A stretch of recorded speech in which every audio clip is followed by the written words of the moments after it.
good cuts. That's it. No hits allowed by Pedro Martinez. If there's something I take seriously, it's my job. And playing for the Red Sox is my job. Today, the legend in waiting goes back to work against the Orioles. Next.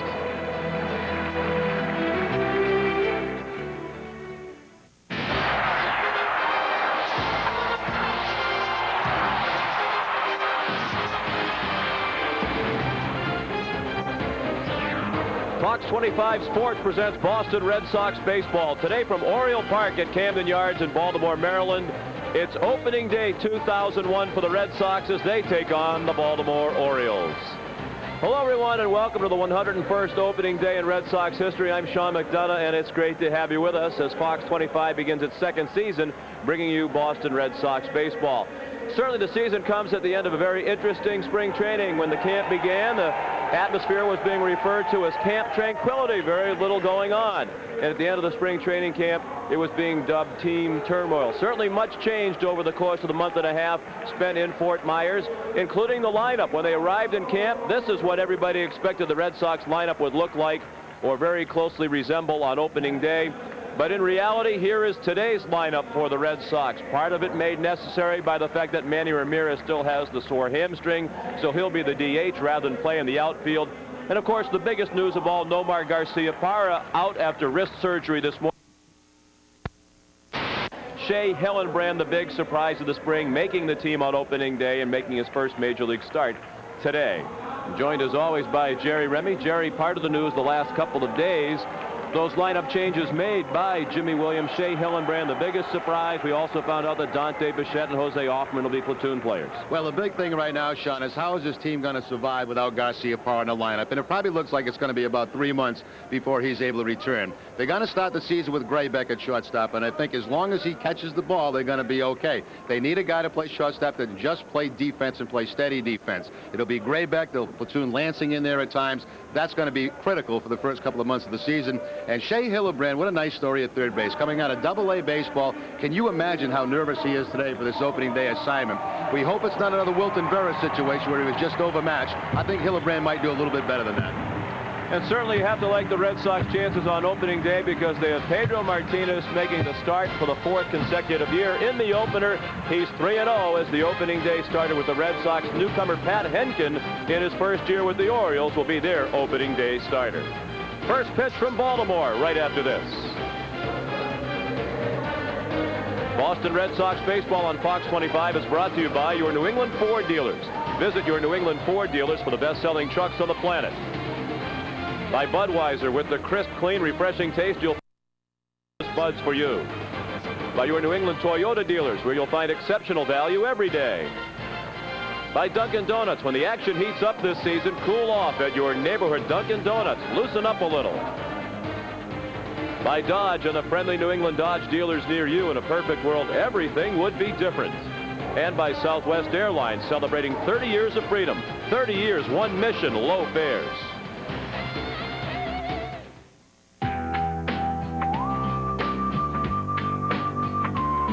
A beer is only as good as the ingredients used to brew it.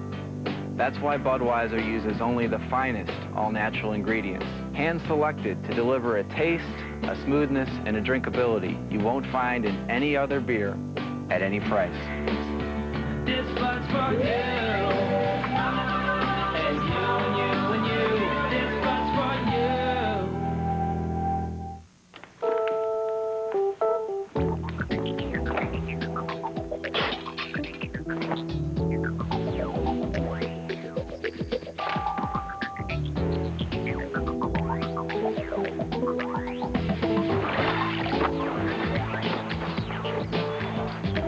People are so in love with their Camrys, they've made it the #1 selling car in America for the 4th straight year, with more repeat buyers than any other car.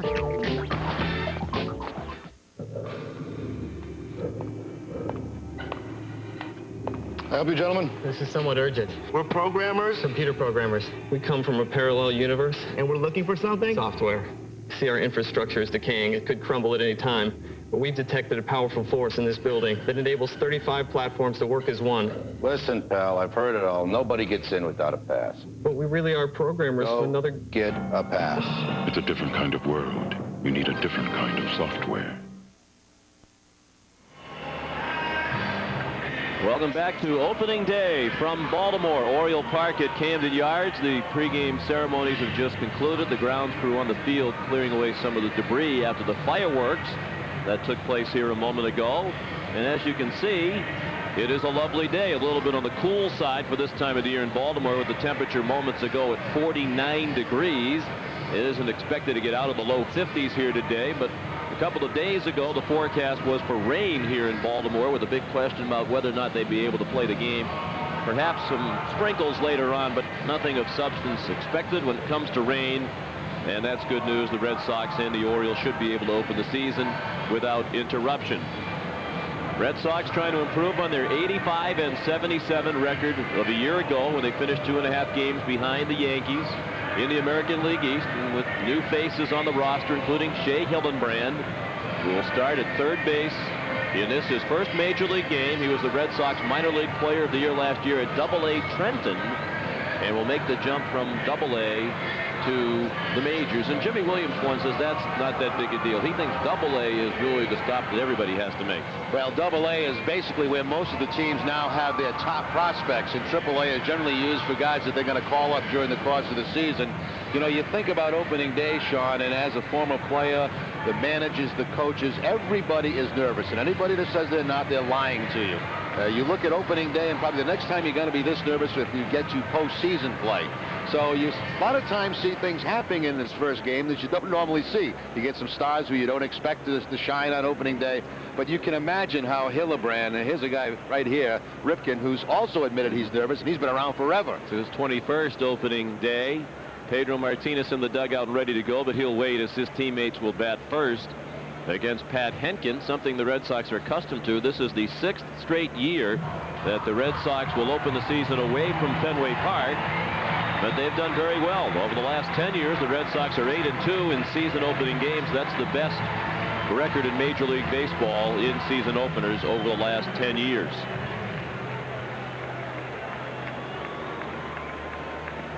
Red Sox have won 4 straight on opening day, the last 3 behind Pedro Martinez in Oakland and Kansas City, and last year in Seattle.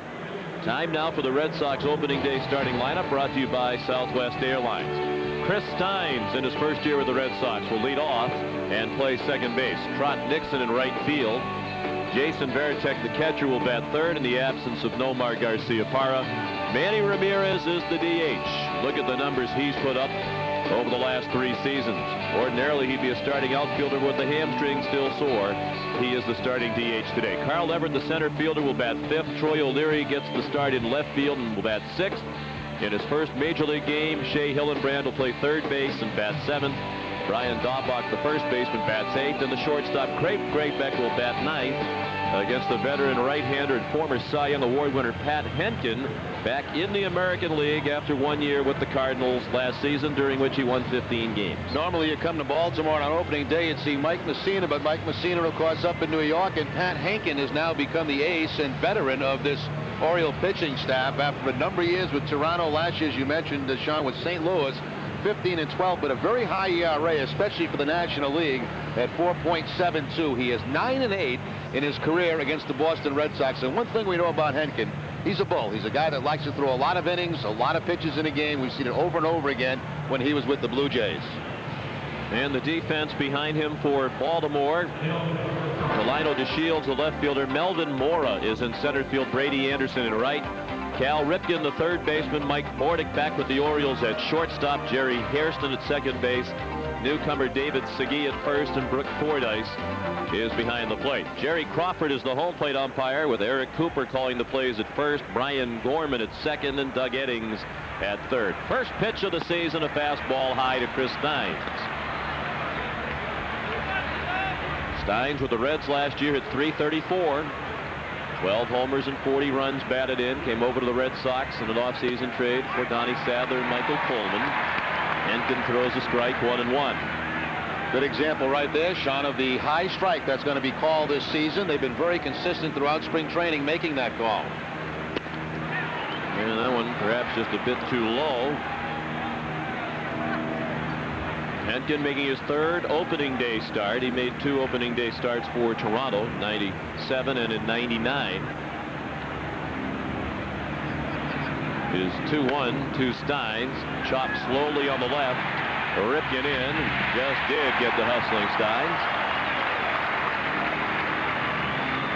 So the first batter of the season is retired. I think one thing we should mention right from the beginning, that this ballpark's a little bit different this year. They have moved home plate back 7 feet. Actually redesigned the whole thing. This has been a home run heaven since it's been in existence, and now they have added a little bit of distance. 337 down the line, 376 in the gaps, and 417 in the center, 320 down that right field line. So they've added a little bit more room for the pitches. In a very small ballpark. Ball tends to jump out of here, particularly in the warm and humid summer months. Not much of a breeze to speak of, and that's good news with the cool temperatures. Now Trot Nixon, after a 276 season of last year, 1-1 the count. He's in right field today with Manny Ramirez serving as the DH. Once Manny's healthy and able to play the outfield, it'll be interesting to see how Nixon fits in. On the right side, Segui, one of the best defensive first basemen of the game, flipped to Hentgen for the out. The Orioles trying to go toward a youth movement. They're in transition. We just saw 2 of the free agent acquisitions of the offseason, Segui and Hentgen, combining on that play. Mike Bordick, the other, was brought back to the Orioles as a free agent after they traded him to the Mets last season. Bordick has returned. They didn't go on the big spending spree this offseason as they have so many years in the past. Jason Varitek looked at ball 1. He's hoping to improve on the disappointing offensive numbers of last season. 248, 10 homers and 65 runs batted in after wrist surgery in the offseason. A very good spring. He's optimistic that he will fare better at the plate. 1-1 the count. Varitek in spring training looked like a different hitter. Obviously, that wrist much better than a year ago. Those are the numbers from the spring. 345 with 5 homers. The Red Sox had 48 home runs as a team in spring training to lead all of Major League Baseball, despite the fact that Nomar didn't play a game. Ramirez played very little in Major League spring training game.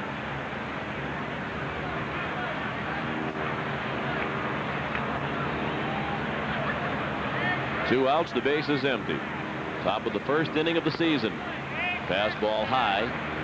3-1. You're going to see 2 pitchers work in this game today. Hentgen and, of course, Pedro both like to work quickly. They get the ball, get back on that rubber, and keep their infielders and outfielders on their toes.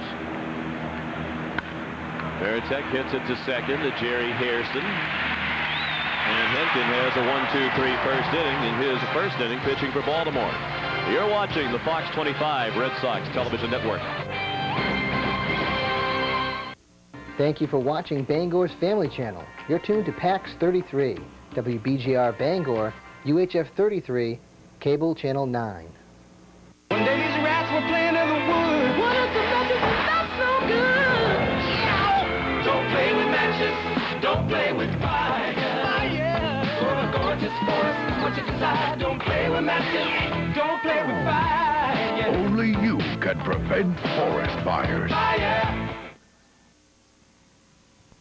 At Miller Drug, we're here for our customers, many of them friends we've known for years.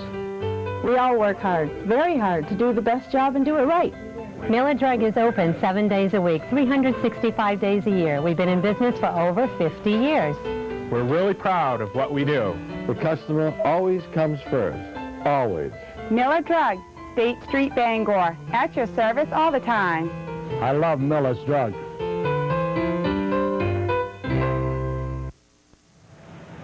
Red Sox went in order in the top of the first. Now the Orioles getting ready to come to bat against Pedro Martinez. Baltimore was 74 and 88 last season.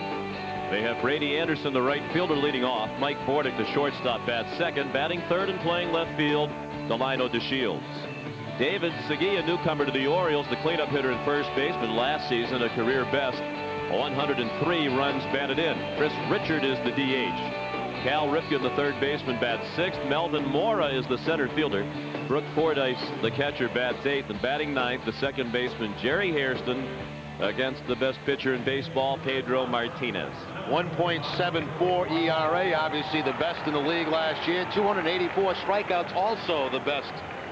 And the 167 batting average allowed, that was a major league record last year for Pedro Martinez. He faced the Orioles one time, and he had a complete game shutout. He is 3-1 in his career against Oriole ball clubs, and he was just absolutely outstanding throughout spring training.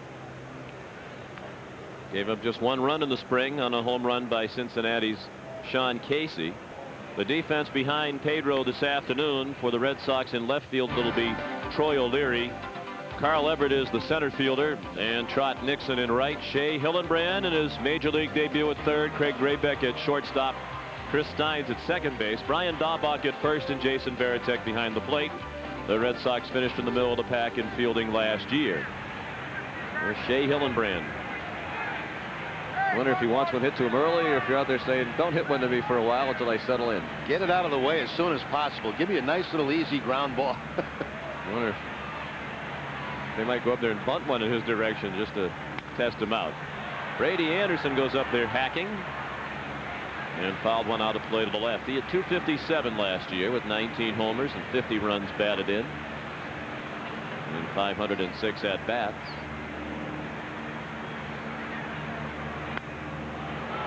Defensive swing and a foul ball, and Pedro's quickly ahead 0-2. The expectations very low for the Orioles this season.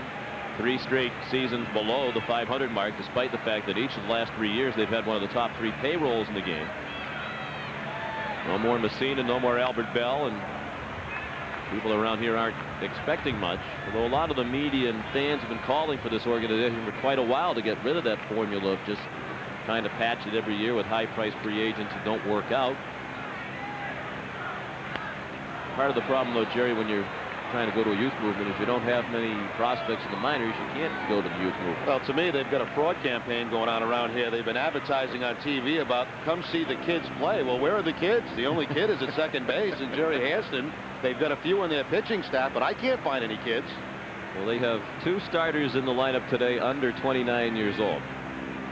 Hairston's 24. Chris Richard is 26. The next youngest guy is Melvin Moore at 29, and then they're all in the 30s. And they put Moore in the kid category. Yes. Well, they're transitioning toward the kids. The 2-2. Anderson pulls one toward the right field corner, and it is a foul ball. He was bidding for extra bases. Brady all the way to second before he realized it's a foul ball. Looked like a changeup from Pedro, and Brady was out on his front foot and just kind of poke it down that right field line. As that goes out of our view when it gets down in that corner around that 320 mark, and you can see clearly by the replay, and Nixon will help you along by telling you it was a foul ball.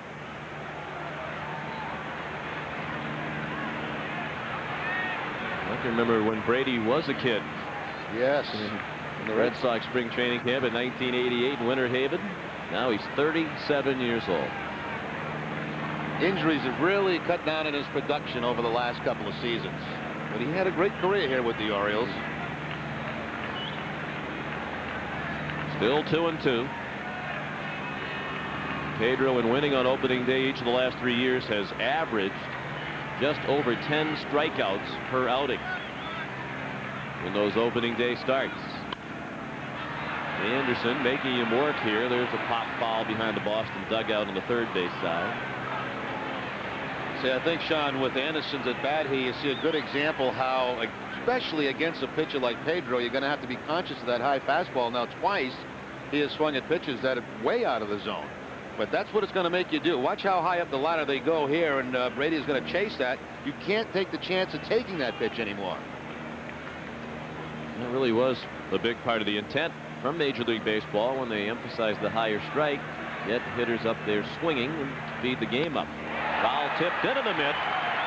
So after an 8-pitch at bat, Martinez wins the battle and strikes out Anderson to start Pedro's season. Now, Pedro had stayed away from Anderson with soft stuff and fastball. Then he'll bust him inside, right underneath the hands to pick up the strikeout. That slight uppercut swing by Brady underneath the Pedro fastball. So Pedro starts out this season like he finished off last season with a bunch of strikeouts. Mike Bordick, the batter, and he takes a strike at the belt. Bordick, 56 games with the Mets after the Orioles traded him to the Mets at 260 in New York. Came back as a free agent in the offseason. A little pop-up off first, slicing toward the stands. Dahlbach over, but it's 4 or 5 rows back.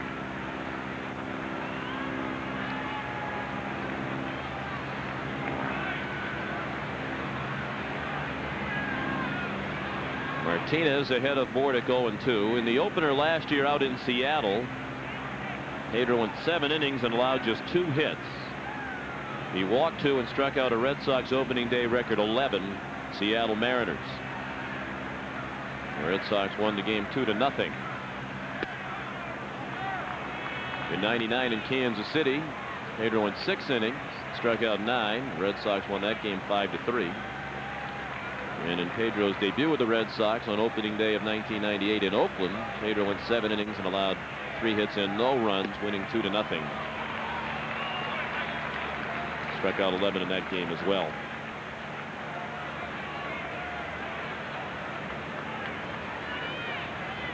Joe Kerrigan said before the game today, likely 95 pitches or thereabouts for Pedro. Some of it will depend on how long the innings are and how long he has to wait while the Red Sox are at bat on a cool afternoon here in Baltimore.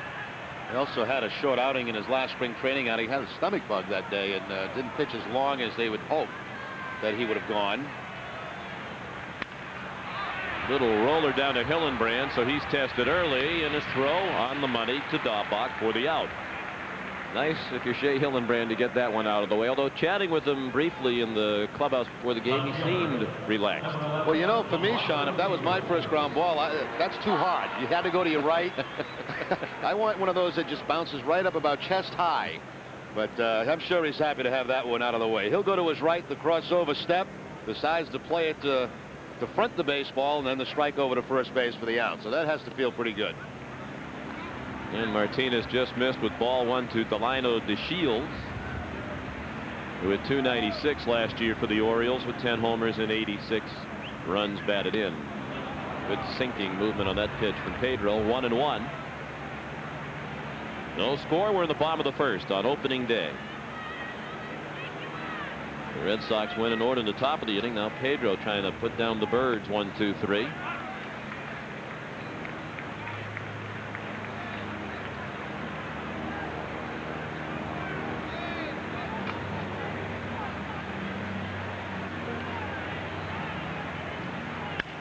Right back to the mound. An easy one hopper and a relatively easy 1-2-3 inning for Martinez. After 1 in Baltimore, no score.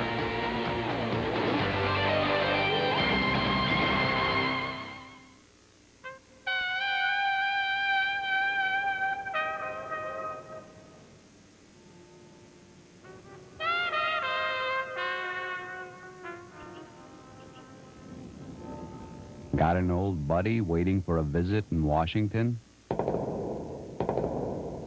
With everyday low fares on Southwest Airlines, flying the BWI is your best route to the capital.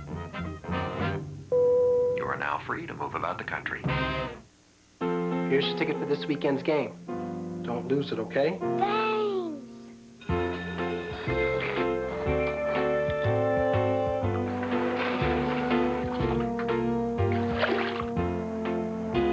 Give him your ticket, Richie.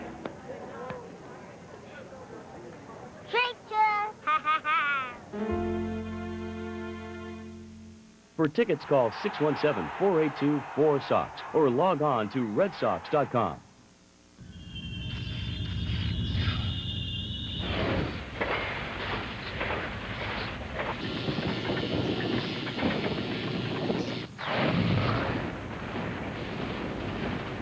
How do we control the aggressive tendencies of the world's most powerful 10-cylinder truck engine?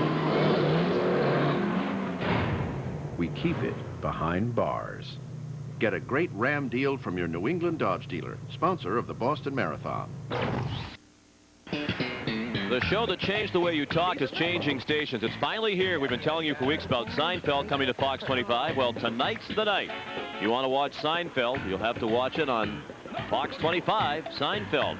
Weeknights at 7, starting on Fox 25 tonight. Manny Ramirez in his first Red Sox at bat. Leading off the second in a scoreless game against Pat Hentgen. Strike one. Manny had his typical monster season despite missing 44 games with a hamstring injury. Still drove in 122 runs last year. More than an RBI per game for the Indians. Hit .351, takes the breaking ball, strike two. It seems the hamstring injury has been getting better. He was able to play in the outfield the last couple of days in games down in Florida. He did not accompany the team to Houston and Milwaukee. Look out, up around the head. And he lost his helmet as he ducked out of the way of that fastball from Hentgen. That'll get your attention on the 0-2 pitch, up and in on Ramirez. The helmet goes flying. Manny has not faced much major league pitching. It's down in minor league games that he's been playing. And as you mentioned, Sean, the last couple of days being involved out in right field. DHing today with the cooler temperatures. And the breaking ball gets him. Well, Ramirez called out on strikes on a pitch on the outside corner. And Hentgen is sharp to start the ball game. He's retired the first 4 Red Sox hitters. That's old-time pitching there. 0-2 go up and in, knock down Ramirez, then follow up with the curveball, and Manny's just going to stand there and watch it. We'll see how Pedro responds to that 0-2 up and in fastball. One out, and the batter is Carl Everett. He hit an even .300 last year in his first year with the Red Sox with 34 homers and 108 runs batted in. He takes the ball just high.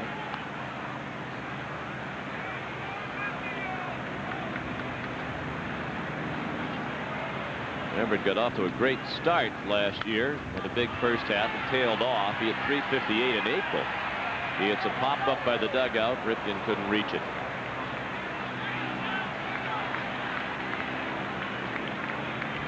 We all remember the splash Everett made in the home opener at Fenway Park on April 11th of last year against Minnesota when he hit a home run from each side of the plate.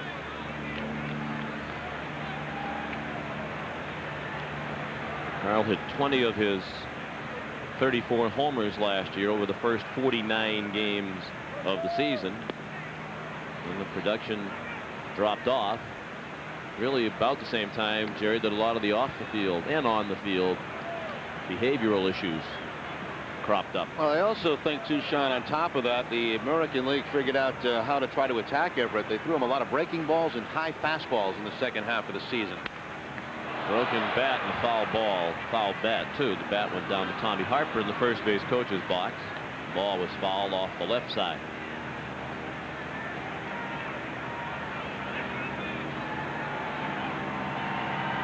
Certainly the Red Sox will need Everett to perform at a high level in the absence of Garcia Parra. The players talk about how everybody else is going to have to pick it up a notch to fill the void in losing the 2-time batting champion in the American League, at least for a couple of months. Dr. Bill Morgan did perform surgery on Nomar's wrist this morning, if you missed the news of the day. Everett takes the ball just high. And in a conference call about an hour and a half before game time, Dr. Morgan indicated that the wrist would be immobilized for 4 to 6 weeks, and then there would be 4 to 6 weeks of rehab. Everett hits one high in the air and deep to right. Anderson back at the wall to make the catch. Looked like the breeze knocked that one down a little bit. Everett upset. I think he thought he had hit one out of here. And of course, last year with the fence in 7 feet, that probably is a home run here. Yeah, there's a good example of how maybe moving that home plate back by 7 feet will make a difference, because last year for certain, Sean, that'd have been a home run in this ballpark, especially out there where the ball travels very well. I think Anderson was even surprised he had to come back in to make the catch.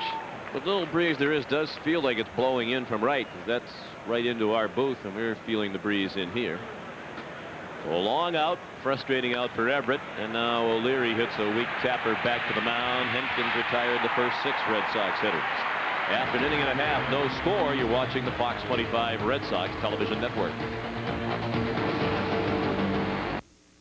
Thank you for watching Bangor's Family Channel. You're tuned to PAX 33, WBGR Bangor, UHF 33, Cable Channel 9.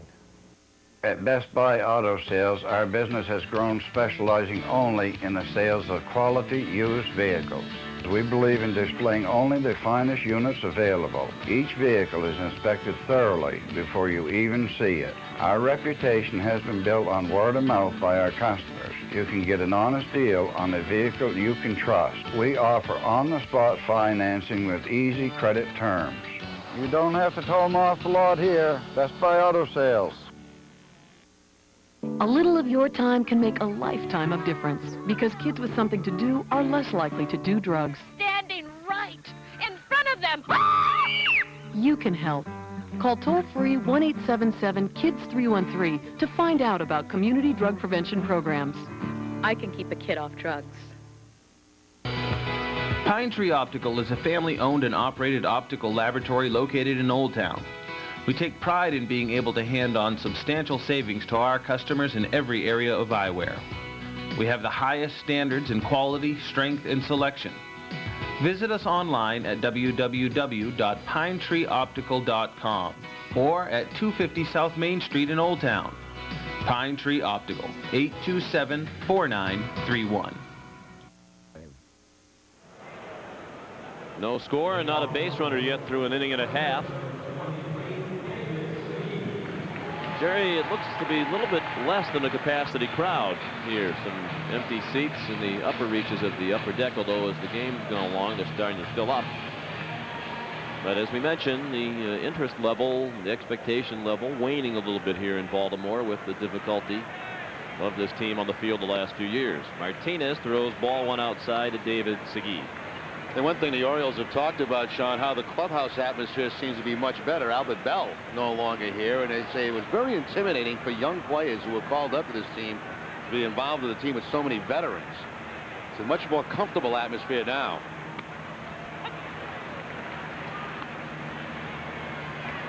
One and one the count on Segui. Divided his time last year between Texas and Cleveland and had an outstanding season, the best of his career offensively. He's a 10-year veteran, always known as a good glove man. Over his career, he's bulked up. He's never been a tremendous power hitter. Just 19 homers combined last year between Texas and Cleveland. Well hit ball there, played off the chest of Graybeck. He recovers, but not in time. Of course, Graybeck and anybody else who plays shortstop while Nomar is out will be closely scrutinized. That was a tough chance, a well-hit ball that short-hopped him. Yeah, hard line drive was slicing off the bat of the left-hander. Graybeck blocked it, but it rolls so far away from him that did not have a chance to throw out Segui over at first base. That ball bounces in front of him. He's got a chance, but he's got to go about 5 or 6 steps, and from that, couldn't get much on the throw. And Segui safe at first base. They have not scored that yet, but I'm going to guess they're going to give Segui a base hit here at home. Still no decision from the official score. The lead man on. Segui's the first base runner of the ball game. Chris Richard is the batter, and he takes a fastball up and in. Richard did a good job after coming over from St. Louis in the trade that sent Will Clark to the Cardinals.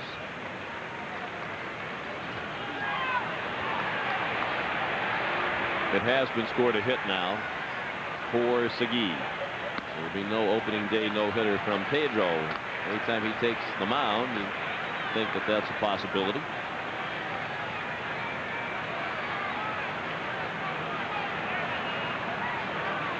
An infield hit for Segui.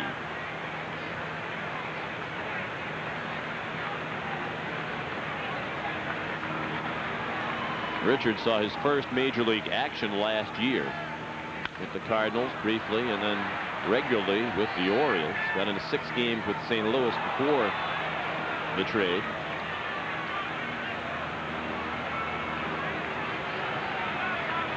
And then got into 56 games with the Orioles and hit .276. 13 homers, 36 runs batted in. He's out of Oklahoma State University.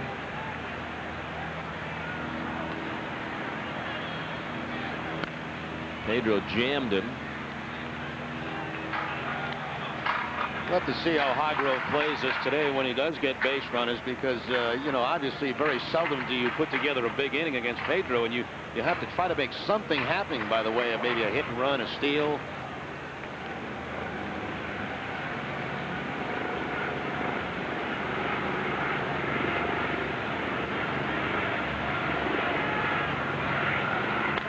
Pulled down to first, a double play. Line to Daubach. And Segui was heading towards second. So Richard lines into a double play. 2 outs and the base is now empty. See Daubach holding that runner on, and once he bounced off the bag, turned around, and the ball's right there. Nothing Segui could do. A nice little soft line drive. Sounded like it was toward the end of the bat, and then a changeup. And right to Daubach, who has been bothered by a bad toe, but feeling much better today. Gets that double play. Cal Ripken at age 40, his 21st opening day. It's a weak chopper to second, and Stein throws him out. After 2, no score. You're watching the Fox 25 Red Sox television network. Thank you for watching Bangor's Family Channel. You're tuned to PAX 33, WBGR Bangor, UHF 33, Cable Channel 9. Kubota has the right tractor for every job, any time of the year, everywhere you work. Kubota's impressive lineup of B-Series compact tractors are engineered for maximum versatility and built with the exacting standards of quality that has made Kubota the world leader in the tractor market. Kubota's B-Series tractor can be found hard at work everywhere: farming, light construction, landscaping, mowing, and more. Experience the Kubota B-Series tractor at Doors Equipment, Outer Hammond Street, Bangor. The name you trust for outdoor equipment, Doors Equipment. Wow, this year the camping trip's going a lot better than last year. It'll go. It'll go. Honey, breakfast almost done? I'll give you breakfast. This year I got smart and called Rectime USA.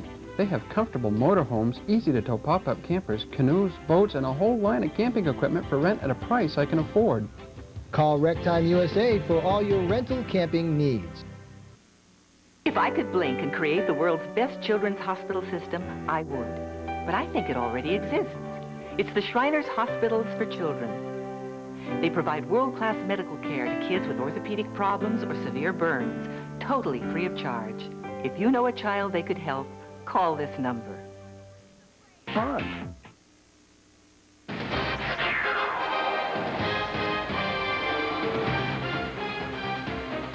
Red Sox baseball continues on the Fox 25 network from Oriole Park at Camden Yards in Baltimore. Pitchers duel through 2 innings. And no score. And here's a moment Shea Hillenbrand will always remember: his first major league at bat. An opportunity earned with a tremendous spring training. And he hit .423 for the Red Sox, earning the promotion from Double-A to the big leagues. He swings at his first major league pitch and pops it up on the right side. Hairston got out of the way for the right fielder, Brady Anderson. 1 pitch and 1 out. We're seeing a lot of that early in the game, and that's not unusual. Guys still a little bit nervous on opening day. They seem to be over-anxious, and it's certainly the case there with Hillenbrand. Cut fastball, not the one you want to swing at on your first pitch. Now Brian Daubach finished with disappointing numbers last year, the .248 batting average, but he was hampered over the last month by the elbow injury suffered in the brawl with the Tampa Bay Devil Rays. Ball 1. That's the big news over the last few days. Decision made by Jimmy Williams that Dante Bichette will be a platoon DH with Scott Hatteberg once Ramirez is able to play in the field, and Daubach will platoon at first with Jose Offerman. Hoffman probably get the starts against left-handed pitching. I would imagine in those games that also Bichette would get the start as the designated hitter. Hentgen also one of those pitchers, Sean, that I think is going to be helped by the high strike zone. He likes to go upstairs with that straight fastball. And we've already seen a couple of examples of that in this game today. Pitched a lot of innings for C.O. Gaston in those years in Toronto and had some shoulder trouble. He's lost a little bit off the fastball, about 4 or 5 miles per hour. That's actually a significant dip in velocity from those days. 2-2 pitch. Daubach fought it off. Still 2-2 with Craig Graybeck on deck. Remember, we did a game, Sean, up in, as we look at the career totals for Pat Hentgen, up in Toronto, and the Red Sox were just beating his brains in that day. But every time the Red Sox would get some runs, they'd come back with a couple of runs, Toronto. And Hentgen stayed in that game. He must have threw 160 pitches to C.O. Gaston. C.O. used to run him into the ground. They'd swing and a foul tip into the mitt. 8 up and 8 down for the Red Sox. Hentgen is fan 2. Daubach very late on the fastball, outside part of the plate, and a very defensive swing there, just trying to foul the ball off. Both pitches pretty sharp. Matter of fact, Hentgen very sharp here in the first 3 innings. That's 32 years old, a Michigan native. And this tie with ball 1 to Craig Graybeck. Craig spent last season with Toronto and hit .295 in limited action. Sends that out of play to the right. 1-1.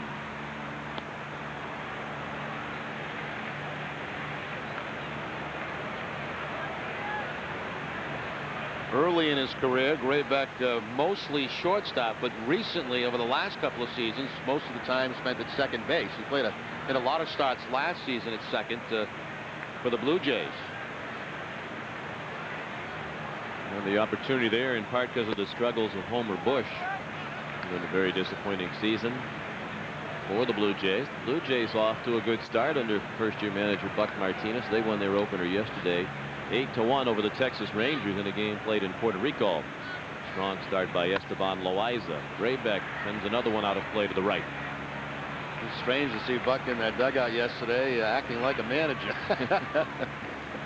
For many years a broadcaster for the Blue Jays. Good for him. What a thrill to go to Puerto Rico where he met his wife Arlene many years ago.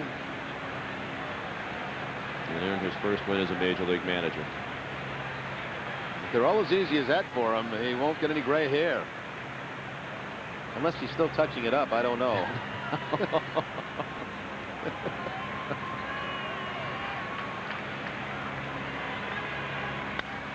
Another foul ball out of play to the right.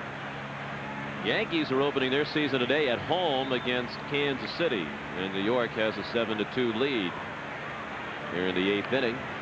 And as you can see, Chicago and Cleveland playing today at Jacobs Field in Cleveland. The White Sox lead 7-4, and they're in the 9th. Off-speed pitch pulled down to third. Backhand stopped by Ripken from his knees. He got him.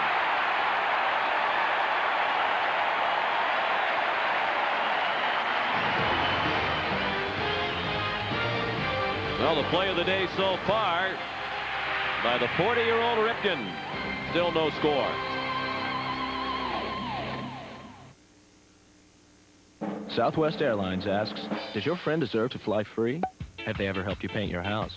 Have they ever told you had a large piece of food between your teeth? Have they ever helped you move? Have they always accepted you for who you are? Then chances are your friend is more than worthy of the Friends Fly Free deal from Southwest Airlines. Travel by May 23rd from Providence to Long Island Islip for $49, and a friend comes along absolutely free. Of course, make sure you have another friend to take care of things while you're away. You are now free to move about the country. What did I miss? That was fast. What did I miss? That popcorn. Guys, what did I miss? Pedro Martinez struck out 3. I caught this. We were on the big screen. Did I miss anything else? Yeah, my nachos. For tickets, call 617-482-4SOX or log on to redsox.com. With over 400 different makes of automobiles today, only one manufacturer has 5 of the 10 best sellers in America, Ford. Now, for just $299 a month, you can be driving a 2-door Ford Explorer Sport 4x4. That's right. Now, you can lease a 4x4 Explorer Sport for just $299 a month. $299 a month for 36 months with $27.50 due at signing. You can't beat that, and you can't beat Ford for best sellers. 5 of the top 10. See your New England Ford dealer today. Back in Baltimore, no score as we move to the bottom of the third. Cal Ripken making a great defensive play. Ripken looked like he was into the dive even before he had to be, but he'll keep that ball from going down the line. Saves a double. Also a nice pick at the other end by Segui. Segui's a pretty good fielding first baseman. He'll save the infield in some errors. They still love Cal here in Baltimore. There's increasing speculation this could be his last season. Melvin Mora looked at ball one. Under the 53 games with the Orioles last year. Spent some time with the Mets as well. Drives that one to left center, but O'Leary's there to make the catch. That's the first ball hit to the outfield by the Orioles. Melvin Mora was at shortstop, obviously, when they traded Bordick, and really struggled defensively. They have moved him out to center field for the start of this season. Anderson's range has kind of slipped over the last few years. They moved Brady out to right field and put Melvin Mora in center. There's Brooke Fordyce. And he takes strike one. He came to the Orioles middle last year from the White Sox on July 29. Late swing at the Martinez fastball, 0-2. One strikeout for Pedro through 2 in the third. Just one infield hit for the Orioles. Balled off the chest of Craig Graybeck. A little bit up and away.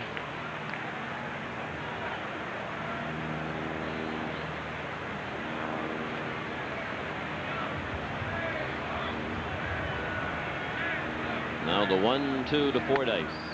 He fought it off. Brooke hit a combined .301 last year with the White Sox and the Orioles. Matched his career high with 49 runs batted in. Signed a 3-year contract with the Orioles in the offseason.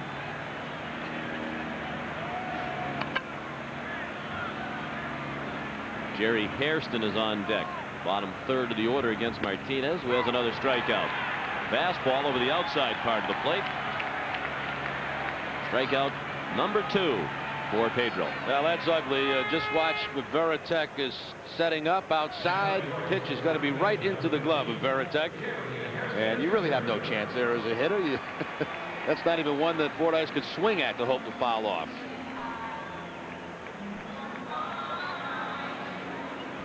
Two quick outs here in the third. There is no score. Here's Jerry Hairston, the second baseman, batting 9th. Youngest starter for the Orioles at 24. He was on their opening day last year, but didn't get into a game before he was sent down to the AAA club in Rochester, New York. He came back up in August and started the last 49 games of the season at second base. Faced Pedro 3 at-bats in his career, and he's 2 for 3 against Pedro, so maybe he's not intimidated by the Cy Young Award winner. 1-1 the count.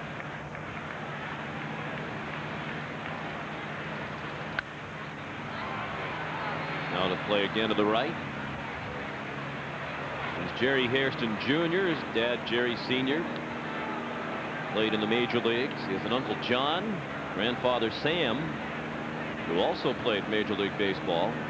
3 generations of Hairstons. Major League players, the Bells, Gus, Buddy, and David, and the Boones. Ray, Bob, Brett, and Aaron, the only other 2 families with 3 generations of major leaguers in the history of the game. The 1-2 pitch.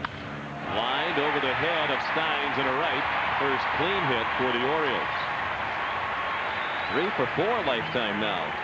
Hairston versus Martinez. What I like about that swing from Hairston, now we talk about the high fastball, and obviously to keep it out of the air, you've got to try to get your hands above the baseball. And that time Hairston did. The hands above the ball. He put it on the line to the opposite field for the base hit, so he has no problem with signing the one-ways. And he is one of the kids. Yes. Top of the order for the second time. There's Brady Anderson, who struck out swinging after an 8-pitch at bat, and he very nearly had an extra base hit. He had pulled the ball down the right field line, just foul in the corner. I would think they would be sending Hairston here, trying to steal second base with the 2 out, try to get in the scoring position for Anderson if Brady gives him enough pitches to work with. Hairston stole 8 bases rather, in 49 games with the Orioles. He's caught 5 times.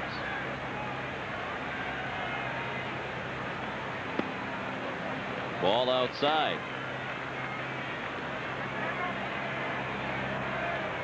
One thing, a problem for pitches in these cool temperatures, I wouldn't say cold today, but certainly cool. Come out of Florida, you have nice warm conditions. You get a good grip on the baseball. Not the case when it's a little bit chilly and windy out.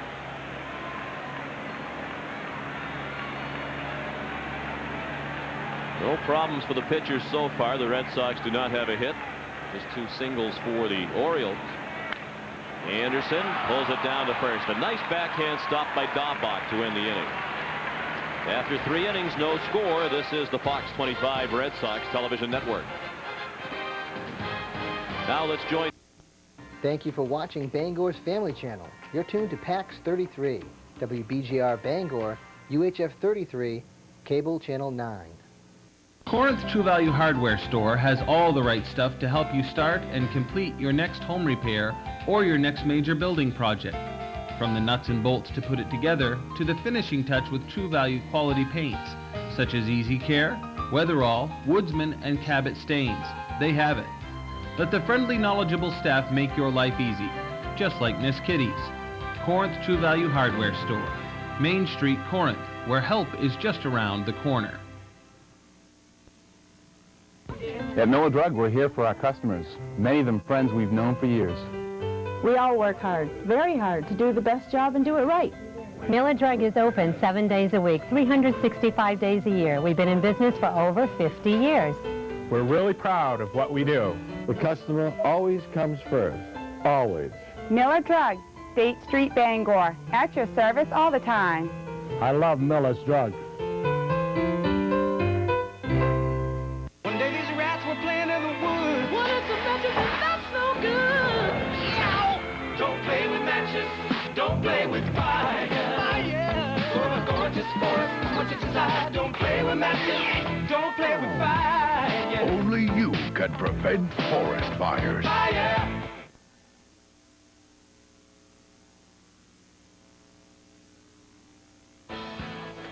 Time to go around the bases, brought to you by Budweiser, with the crisp, clean, refreshing taste you'll find in no other beer. And some news around baseball today. Ricky Henderson is going to start the season in the Padres minor league system. He joined them with just 2 weeks left in spring training. And Bobby Higginson has a new contract with the Detroit Tigers. We'll keep him with the club through the 2005 season. A 4-year deal for a reported $30 million for Higginson.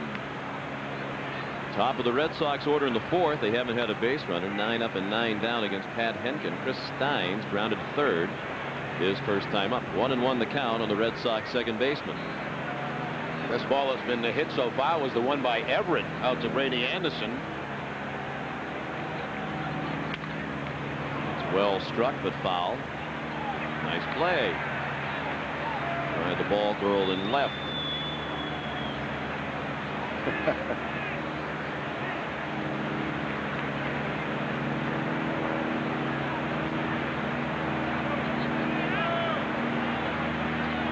The 1-2 pitch. Steins checked his swing.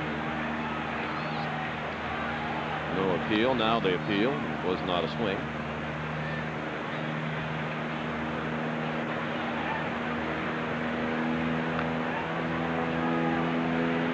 It's over in Cleveland. The White Sox defeated the Indians 7-4 today. Steins waited on that one, pulled it to deep short, backhanded by Bordick. Steins out again on a close play. And some excellent defense here in the first 4 innings by the veteran on the left side of this Baltimore infield. Yeah, both players have limited range at their positions, but the one thing they both do with Bordick and Ripken, they get rid of the ball very quickly. Not an exceptionally strong throwing arm for Bordick, but he's always very accurate.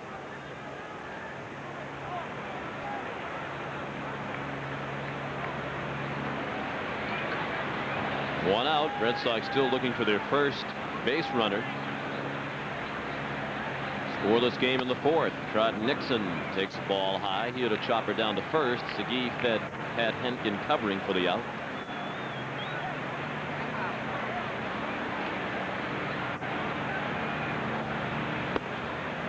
Ball just a little bit high. That should have been a strike. That is a good example there of what should be a strike.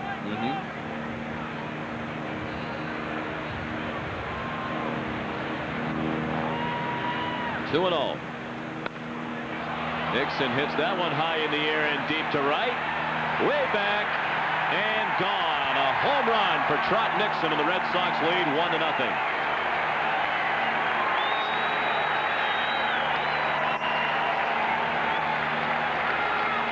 Well, how a missed call can certainly change an at-bat. The count should have been 1-1. He probably would have not seen the 2-0 fastball. Hentgen brings it down just about an inch to belt high. And Nixon, who had a tremendous spring training, continues here on opening day. Was not even scheduled to play today. But because Ramirez is the DH, he gets his chance and he puts the Red Sox on the board. Jason Varitek looked at strike one.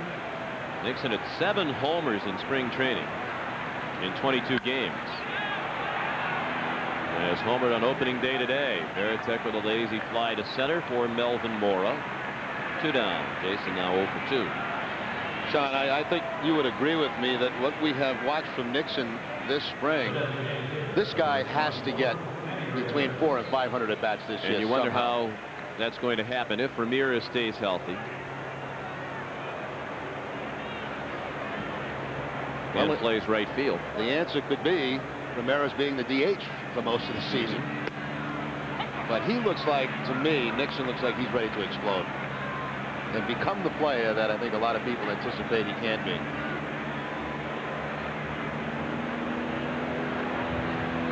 Ramirez was called out on strikes. His first time up. Signed by the Red Sox. In the offseason as a free agent. 8 years, $160 million. Second biggest contract handed out in the offseason in Major League Baseball. Surpassed only by the $252 million deal the Texas Rangers gave to Alex Rodriguez. And he's a very deliberate hitter. He'll take a lot of time between pitches. He'll take a lot of pitches, draw some walks. He looks for the high average and walks a lot. Angley puts him among the league leaders in on-base percentage. But you're right about Nixon. I wasn't surprised when Jimmy made the decision about the platooning at a couple of positions. But I figured if Bichette was going to platoon, the left-handed part of that would be whichever outfielder, O'Leary or Nixon, didn't play rather than Hatteberg. Exactly. He got hot on Hatteberg toward the end of last season. Strike 3. Belt high fastball. Called a strike. Hentgen upset about the homer by Nixon that has given the Red Sox a 1-0 lead on opening day.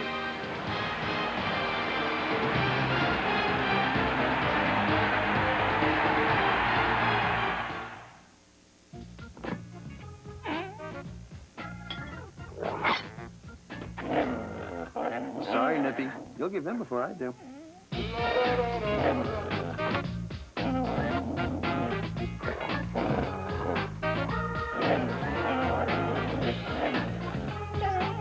Have a bud for my friend? Yeah, sure.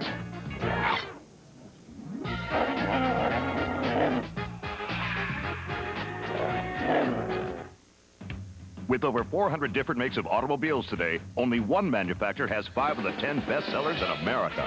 Ford. Now get up to $1,000 cash back or low 2.9% financing on F-150, the best-selling vehicle in America 18 years straight. Plus, get $1,500 cash back or low 1.9 financing on America's best-selling compact truck, Ford Ranger. You can't beat that, and you can't beat Ford for best sellers. 5 of the top 10. See your New England Ford dealer today. I hope you're buying tech stocks. Oh, yeah. I'm thinking of buying Dynasoft. Not Lodge and Maricore? No, Lodge and Maricore merged with Soft Ameridyne. It was then acquired by Lodge and Macrotech. You're thinking of Lodge and Microtech? That's a stock that's going to take off. The Lodge and Microtech? No, Ameridyne and Corp. Sure as I'm wearing shoes. Ameridyne and Corp? Yeah, they're an offshoot of Dynatecu Corp. Own the best-known technology stocks with a single trade. The iShares Dow Jones U.S. Tech Index stock. Ask your advisor. Red Sox have the 1-0 lead. We'll come cheer on the Red Sox for the exciting 2001 season. April 10th through the 12th, the Red Sox take on the Orioles. Plenty of great seats available for that series. You can order tickets 24 hours a day by calling 617-4824-SOX or by logging on to redsox.com.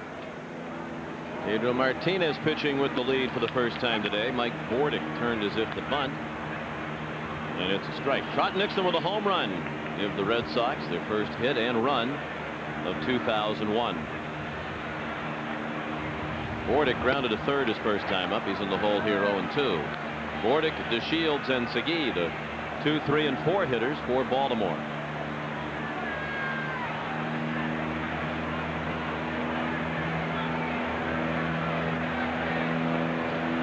This is pitch number 43 from Martinez, and it's strike 3 for Bordick.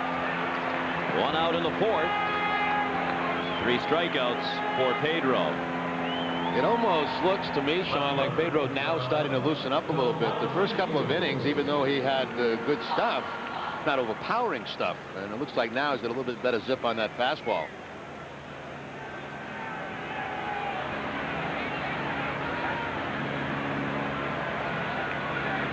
There's Delino DeShields, who hit a soft chopper back to the mound to end the first inning.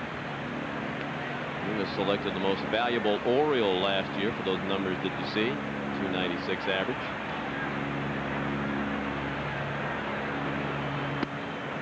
Fastball inside.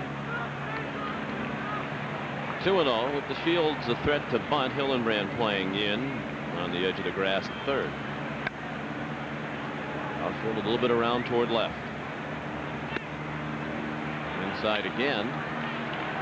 Now they leave a big gap for DeShields out in right center field. Not expecting him to be able to pull Pedro Martinez. 3-0 pitch. He had the green light and he fouled it off to the left.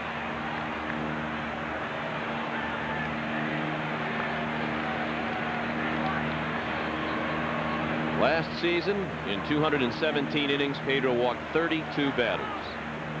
That was in 29 starts. Just a little over 1 walk per start. 32 walks, 284 strikeouts. And just 128 hits allowed by Pedro in 217 innings. It's one of the reasons you get the green light 3-0. You might get a cookie fastball that you can handle. He's probably not going to walk you. 3-0 to a full count. He hit just 167 to the American League last year. In the National League teams as well in interleague play. Pedro in 3 seasons with the Red Sox has averaged an even 20 wins per season. He's always gotten off to a great start. He's won the last 2 Cy Young Awards. Of course, his win total would have been higher last year had it not been for the lack of run support. And this game, offensively for the Red Sox, is resembling a lot of the games Pedro pitched last year. He issued the walk to DeShields on the 3-2 pitch. And the Orioles have their third base runner. Red Sox scored 7 runs in Pedro's 6 losses as he went 18-6 in 2000. Well, here again, Sean, a situation where you get speed at first. DeShields with 37 steals last season. And again, you would expect something to happen here offensively, at least try to move him with the stolen base. David Segui had the infield hit. The 1 hopper off the chest of the shortstop, Craig Graybeck. In the 2nd inning. Foul ball straight back. Let's pause for station identification. This is the Fox 25 Red Sox Television Network.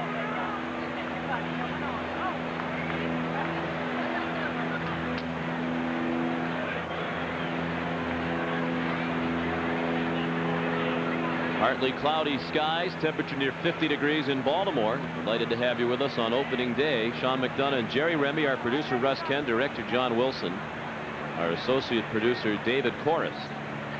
Red Sox lead 1-0 in the fourth on a home run by Trot Nixon. Pedro stepped off. Well, you could look at the Shields. You could see a lot of weight on that front foot, that foot closest to second base, which would lead you to believe that he's trying to get that good jump towards second. That's the reason Pedro noticed that, and he just stepped off.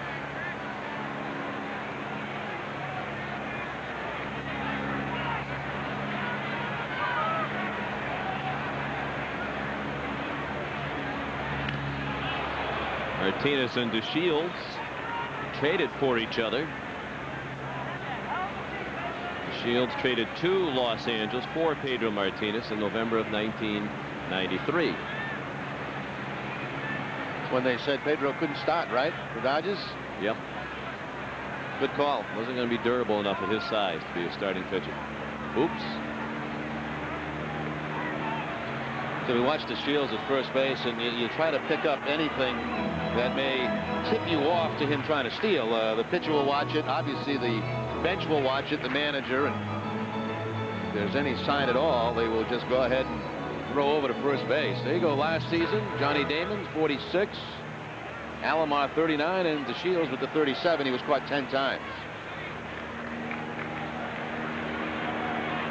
There's one area in which the Red Sox struggled as a team last year. The stolen bases against. They did not have a good percentage, and that's a collaborative effort. The pitchers and the catchers needing to improve in that area. One thing Jimmy Williams and Joe Kerrigan talk about, they don't want the pitcher changing, going to a slide step, because they think it's more important to throw a good pitch. Even if the guy steals second, you get the batter out, and he doesn't drive in the runner, then it doesn't make any difference that the runner stole second base. And they had numbers last year to back up that thinking, so they're going to proceed the same way here. 1-1 the count. The Shields at first with one out in the fourth. The Red Sox lead 1-0. In the air and left. O'Leary over by the line into the shadows to make the catch. 2 outs in the fourth. Friends, this copyrighted telecast is presented by the authority of the Boston Red Sox and may not be reproduced or retransmitted in any form. In addition, the accounts and descriptions of this game may not be disseminated without the express written consent of the Boston Red Sox. Well, if he doesn't try to go now with 2 outs, I'm quitting, because obviously I've lost touch with the game. Or maybe Mike Hargrove has. They've had 2 base runners over there, and they hadn't moved yet. Yeah, if you wait around against Pedro to string 2 or 3 hits together, you're going to be waiting a long time. Yeah, it's going to be a long year. Chris Richard lined into a double play to end for the first 2 outs of the second inning. Segui at first, he had a line drive to Daubach. He had no chance to get back to the bag. Bryant caught the line drive and stepped on the first base bag for the double play. And I hope like heck he goes, because I can't afford to quit. And we wouldn't want to lose you. We're not going to hold you to that promise.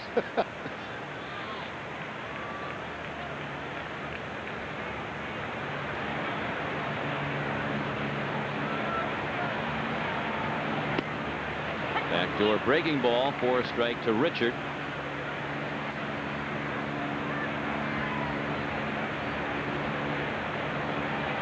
Well, now the Red Sox in a position, if they choose to do so, could pitch out where they have a count in their favor, 0-1. Not a good pitch, obviously, to run on. The Red Sox more pitch outs than any team in Major League Baseball last year, 114. The Shields is running, and the throw not in time. Tough chance for Veritek on a breaking ball that was down and in. And DeShields has his first stolen base of the year. Yeah, he got the good pitch. He got the breaking ball down and in. And the reason I say it's not a good pitch to go on, because obviously you could pitch out in that situation, 0-1. Instead, it works in DeShields' favor. They go to a breaking ball, which certainly helps him. And now he's easily in scoring position. So finally, they put a man in motion. They get him in scoring position with 2 outs. And I can pay the bills for another month. Red Sox threw out only 18% of those attempting to steal against them last year. Very low number. But when you get the batter out, it doesn't matter. Richard strikes out. 4 strikeouts for Martinez. You're watching the Fox 25 Red Sox television network. Thank you for watching Bangor's Family Channel. You're tuned to PAX 33, WBGR Bangor, UHF 33, Cable Channel 9. If there's one thing we babies know, it's messes. We make quite a few for Mom and Dad every day. But if your parents aren't willing to clean up after you anymore, don't throw a tantrum. Call Central Main Cleaning. They'll spruce up your home or business in no time. They'll clean, dust, polish, empty waste baskets, strip and wax floors, vacuum and shampoo carpeting. For crying out loud, they'll even do windows.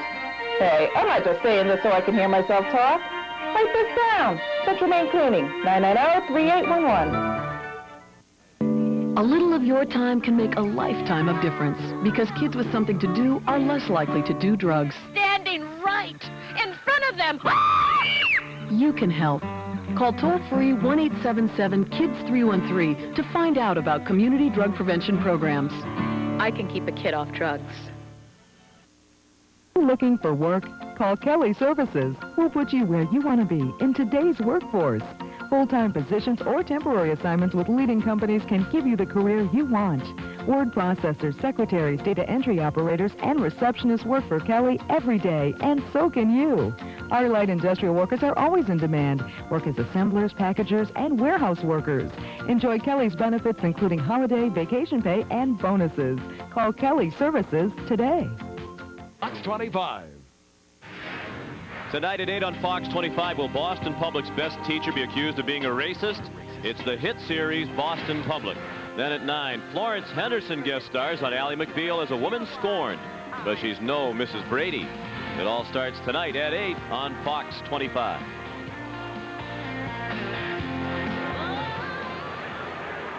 Well, some of the fans here in Baltimore are a little bit fed up with the owner, Peter Angelos, known to meddle with general managers and managers and nearly every other aspect of the organization.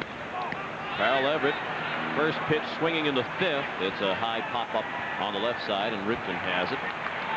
Everett's 0 for 2. He had a long fly ball that was caught by Brady Anderson in right in front of the wall back in the 2nd inning. They have Sid Thrift, who is now the general manager here in Baltimore, and they watched a story with him last night on one of the local stations, and they said to him that there's really been no plan here for the last 5. Boy, did he ever take offense to that.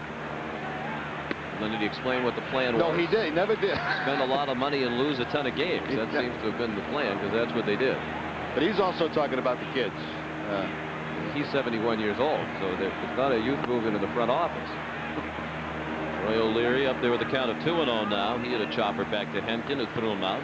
Just one mistake by Pat Hentgen, but Ron Nixon hit it out of the ballpark. Red Sox have one hit, but lead 1-0.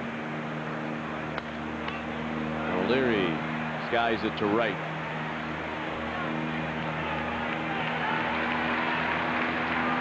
Anderson to catch, 2 down. That's 4 in a row, retired by Hentgen since the home run by Nixon. Sid Thrift in the middle of your screen.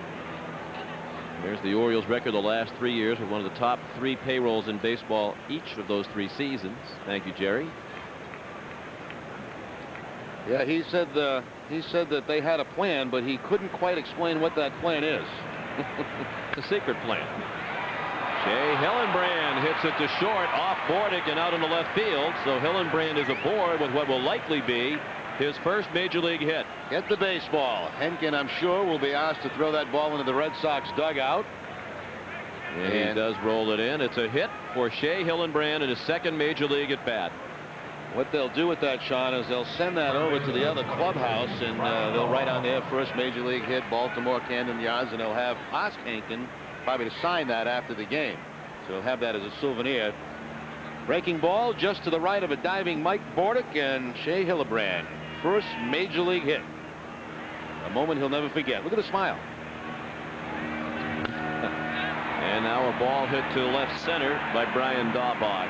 Caught by DeShields, and that ends the inning. 25-year-old rookie Shea Hillenbrand, the hit in his first major league game. The Red Sox lead 1-0 halfway through.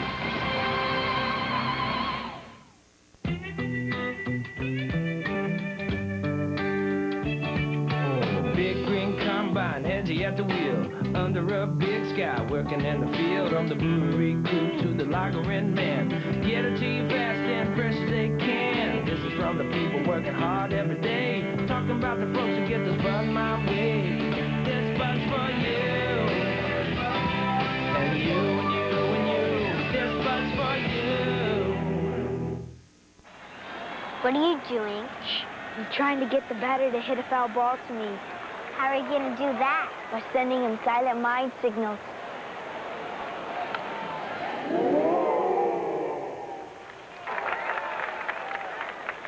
What, I break your concentration? Cut it out, Jamie. Mom! For tickets, call 617-482-4SOX or log on to redsox.com. Up to here in off-road is no time to discover your truck's off-road package is little more than decals, when what you really need is a burly, overbuilt suspension, solid steel and high-tech composite skid plates, big, honking 17-inch wheels and special tires. Dodge Ram Off-Roadster. It draws a very definitive line in the mud. Get a great Ram deal from your New England Dodge dealer, sponsor of the Boston Marathon.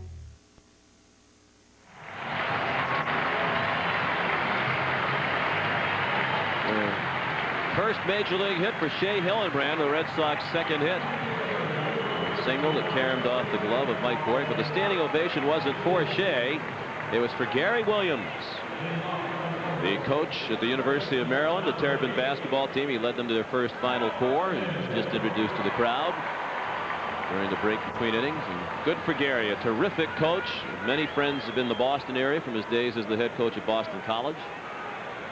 And for many years, his critics say, well, he never got to the Final Four. They can't say that about him anymore. Al Ripken, a swing and a miss for strike one. And boy, the folks in this part of the country, in the newspapers, they're really complaining about the officiating in that loss Maryland had to Duke the other night. The Dukies do seem to get just about all the calls. Seemed like they did that particular night, especially late in the game. Ripken chops one off his foot. I'm going to head down to College Park tonight because maybe they'll have another bonfire after the... that was ugly after the loss the other night. Some of the students rioted and did a lot of damage to the campus. Actually, a lot of the damage was done to the cable wires. A lot of the cable companies in the area have been blacked out for a couple of days because the fires hit the wires and they don't have their basic Thank goodness cable. that didn't happen in New England on opening day. 0-2 on Ripken, who grounded to second his first time up. Ripken, Mora, and Fordyce, the 6, 7, and 8 hitters, do against Martinez, who's thrown 59 pitches. He said his pitch count thought to be about 95 today, so just a few more innings you would expect out of Pedro. Ripken fought off another. Well, the other thing that has kind of worked in his favor, they have not sat around a long time. There hasn't been much offense for the Red Sox, only the 2 hits and 1 run, so he's not spending a lot of time between innings sitting around either. The hitter's a little anxious on opening day. A lot of first ball swinging. Steins gets Ripken again. Now, Pedro's featured nothing but hard fastballs to Ripken. Older player, slow at bat. He's going to make him hit his fastball, and both times he's pushed the ball off towards second base.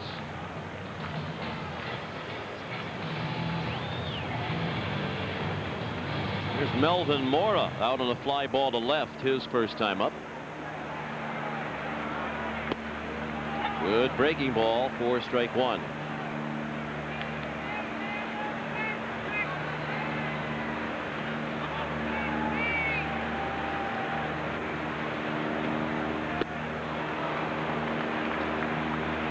There are times when it just seems unfair for the hitter, Jerry.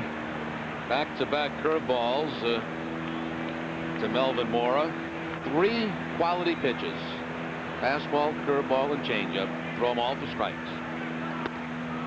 Jimmy Williams has been around a long time, and he says Pedro's the best he's ever seen. I would agree with that.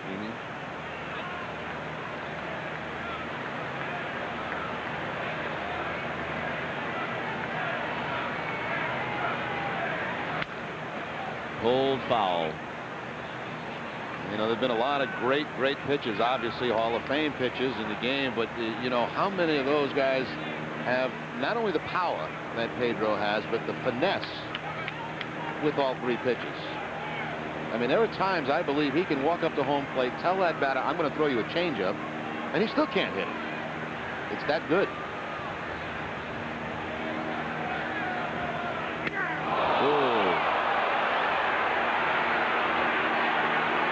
Mora hit. Fortunately, got it up very quickly and takes his place at first base. That is not retaliation for the knockdown on Ramirez earlier. That's just a curveball from Pedro that just did not curve. You can see the ball spinning up the home plate. There is no break on it. And it gets him right off the helmet. See how far off target that was. Veritek is set up outside. They don't even want to go inside.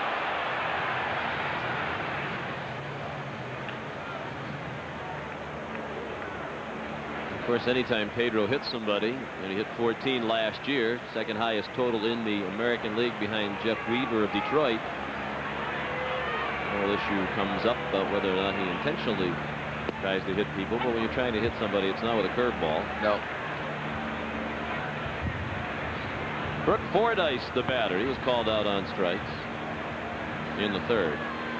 Pedro's given up 2 hits, both of them singles. He's walked 1 and hit a batter and struck out 4.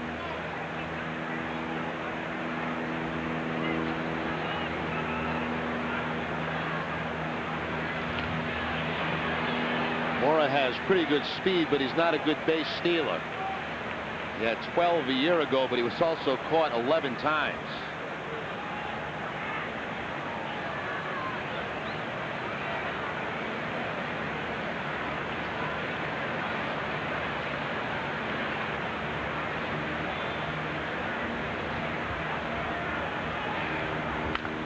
Lined, caught by Hillenbrand. Throw to first too high, threw it in the crowd. He made a nice catch on the line drive and had a chance of an accurate throw. Would have been close to double up Melvin Mora, but he airmailed Daubach, who had absolutely no chance. So Fordyce out on the line drive, but Mora goes to third on the error by Hillenbrand. Yeah, he timed the leap perfectly there to take a base hit away, but you could see as soon as that ball left his hand, it was going to sail and look out in the front row. Now, because that's a throw from an infielder, that's going to be 2 bases, I believe, and that's going to put the runner at third. Jimmy Williams is going to question that.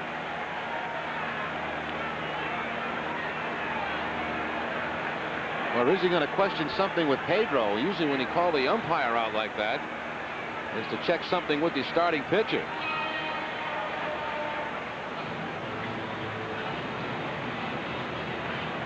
When you bring the umpire with you, and now they're going to look like they're going to appeal at second base, like maybe the base runner didn't tag second. So it looks like they're going to put the ball in play. Pedro will step off, and Stein's in a position maybe here to make an appeal. Maybe that base runner didn't even tag second. Yeah, maybe. he kind of haphazardly went around second. I didn't notice if he stepped on it or not, but even when the ball's dead, you have to tag second base. Raybeck's going to back up the throw, especially with that man at third base. You've got to be very careful because the ball will be in play. They throw to second. Out! Yes. He did not step on second base. Jimmy Williams and whoever else might have helped him in the dugout, very alert. Mora did not step on second on his way to third after the error. And he's called out by the second base umpire, Brian Gorman.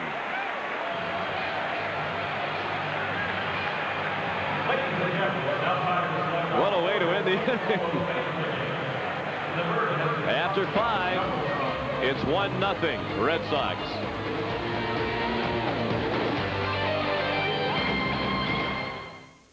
Good news for people with friends. Southwest Airlines presents Friends Fly Free to Long Island. Travel by May 23rd from Providence to Long Island Islip for $49 and invite a friend to come along. Absolutely free. So if you don't have any friends, you'd better make some. Quick. You are now free to move about the country. This is a bucket of water. And this is Goodyear's new and improved AquaTread 3. At higher speeds in a downpour, a set of AquaTread 3 tires pumps away over 6 gallons of water per second. That's over 360 gallons per mile, with its 80,000-mile tread life limited warranty. That's a lot of water. Think about it next time it's pouring buckets. New AquaTread 3. Only from Goodyear. Goodyear, Goodyear. Making a choice, making a choice, making a choice, Give me an answer. Give me one of those, Eeny, meeny, miny, mo. Catch a tiger by the toe. Do I want egg and cheese on a biscuit? 1 potato, 2 potato, 3 potato, 4. I'm getting bubbled. Ink a pink, a bottle of ink. The cork fell out and you stink. Dunkin' Donuts breakfast sandwiches. There's so many to choose from. Stop by Dunkin' Donuts today and buy a delicious breakfast sandwich and medium coffee value combo. Well, after the bizarre ending to the bottom of the 5th, Pat Hentgen was on the mound and ready to go. Craig Graybeck, he stepped off for some reason. Red Sox lead 1-0 on a Trot Nixon homer. Shadows will be an issue here shortly as they're creeping out toward the plate. Graybeck chops one foul. Graybeck robbed of a hit when the ball hit down the third baseline. A nice diving play by Cal Ripken, who threw Graybeck out from his knees. Graybeck, Steins, and Nixon coming up. Red Sox have just 2 hits. The Nixon homer, and then an infield hit by Shea Hillenbrand, the second major league at bat.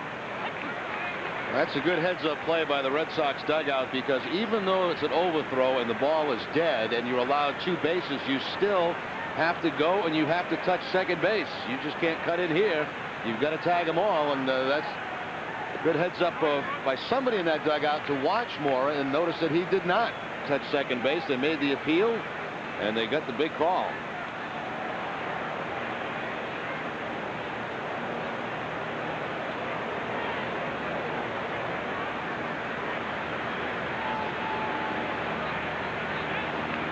The 1-2 to Graybeck now. He tried to check his swing and could not.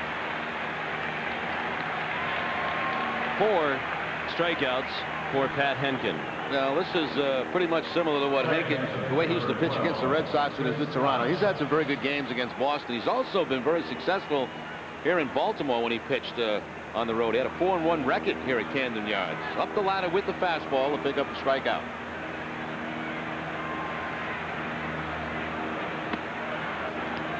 We said it earlier, really a bulldog-type pitcher. Chris Steins 0 for 2 on a couple of groundouts. Real competitor. I'd say he's already been a good influence on some of the young pitchers on this Baltimore staff. Very high pop-up. And did Fordyce catch it before going down the steps? Wow. Yes, he did. How about that play by Brooke Fordyce? So you get no help when you're going toward the opposition's dugout. And Fordyce, with reckless abandon, will take a peek to see where the step is. Another peek. Go to the backhand as he's going down the steps. Who got it? Ripken got it. Ripken got it. Right by the glove of Fordyce. Yeah, it looks like it went into Fordyce's glove as he disappeared from our view. See, let the young guy be aggressive, and then if the older veteran, he just stands there and makes the backhanded catch. That was a nice landing by Fordyce anyway. And now Nixon takes a strike. He had a towering home run over the high wall on the scoreboard and right. In the 4th, Trot grounded out in the 1st. It's the only run in this game, the Nixon homer. With 1 out in the 4th after Hentgen had retired the first 10 Red Sox hitters in order. 1 run, 2 hits, and an error for Boston. The Red Sox have left 1 man on base. No runs, 2 hits, and no errors for Baltimore. They've stranded 2. We had a man called out on appeal. Trying for the back door, Hentgen missed.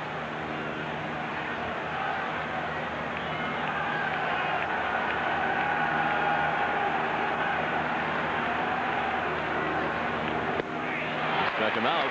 Took a little off. And it's a 1-2-3 inning for Hentgen with 2 strikeouts. Go to the home half of the 6th. The Red Sox leading 1-0.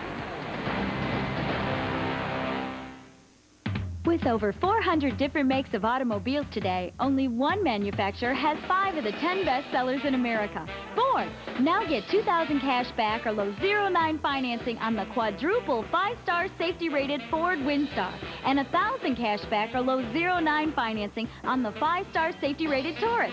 5-star safety with less than 1% financing. You can't beat that. And you can't beat Ford for best sellers. 5 of the top 10. Only at your New England Ford dealer. Hey! Right here! Right in the glove!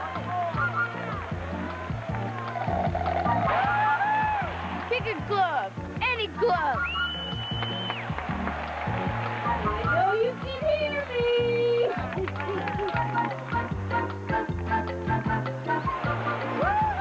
Oh, yeah! For tickets, call 617-482-4SOX or log on to redsox.com. I was just expecting to pay off some credit card bills. All of a sudden, I'm being asked what my goals and dreams are. If you're a homeowner and you call 1-800-CHAMPION for our Pay Down Your Debt program, we're going to show you some possibilities. I was given this plan that shows me which bills to pay off for the most savings, how I can use the extra savings to buy a new car, renovate my kitchen, pay off my home sooner. We call it our possibilities profile. It's impressive. Shouldn't you know all your possibilities? When your bank says no, Champion says yes. Starting tonight, the Simpsons are getting the boot. No, they're not going away. They're making way for Seinfeld. Every weeknight, it's Seinfeld at 7 and the Simpsons at 7:30. It all starts tonight. What a lineup on Fox 25. Two of my favorite all-time shows right there, Jerry, back to back. Ally McBeal's on tonight, too, 9 o'clock. Boston Public. Yep. Have you watched? That's a very good show. It is. Very good show. Did you see Boot Camp? I didn't, but I have friends of mine who did, who enjoyed it very much. Pretty good. I guess one woman quit almost immediately. Yes. Couldn't take it. No. So I couldn't take it. They start yelling at you as soon as you get off the bus. You don't strike me as a sensitive sort. This guy was very mean, though. He was a meanie. Mean man. Here's Jerry Hairston leading off the 6th against Pedro. Pedro's thrown 68 pitches. Number 69 is a strike. Hairston singled right in the 3rd. One of the 2 Baltimore hits. The other an infield hit by David Segui back in the 2nd. Hairston on the top of the order. Anderson and Bordick. Foul ball, 0-2.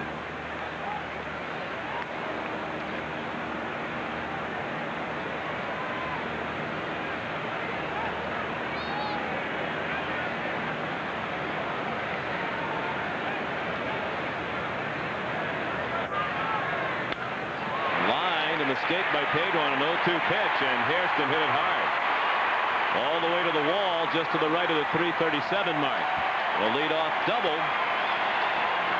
And the first extra base hit for Baltimore. Now, one of the few times you'll see Pedro make a mistake, 0-2, and a bad mistake. He just kind of floated the curveball, had way too much of the plate. And Hairston, as we mentioned earlier, not intimidated at all by Martinez, has his second hit, and this is a big one. Leadoff man at second base and nobody out. Now got 5 at-bats against Pedro with 4 hits. So the tying run in scoring position. See how Mike Hargrove plays it with Brady Anderson up there. Hillenbrand on the edge of the grass. Dahlbach deep at first. Anderson takes a ball down and in. Brady is struck out swinging and grounded to the first baseman Dahlbach unassisted. And shades of last year again for the Red Sox and Pedro Martinez. Pedro performing as he usually does, but not being supported with runs by his teammates. 1-1 the count. Seems like every time Pedro goes out there, he's always in a pressure-packed situation because he's always pitching in a tight game. Any kind of run support last year, he could have been undefeated.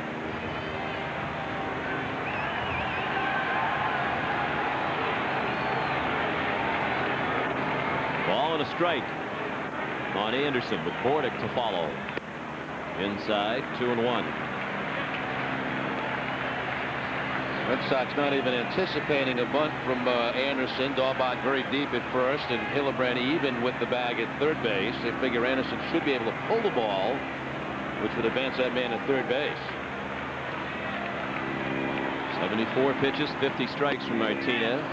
Check swing. They wanted to peel down to third. It is finally granted, and it's not a swing, so Doug Edding, 3-1.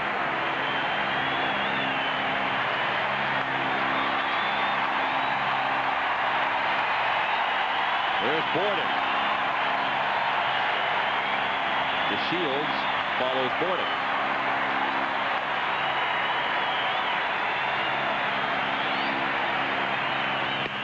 On the corner. One of his best pitches of the game when he needed it most. 3-2 now. Hasn't been a big strikeout effort for Pedro. Just 4 strikeouts.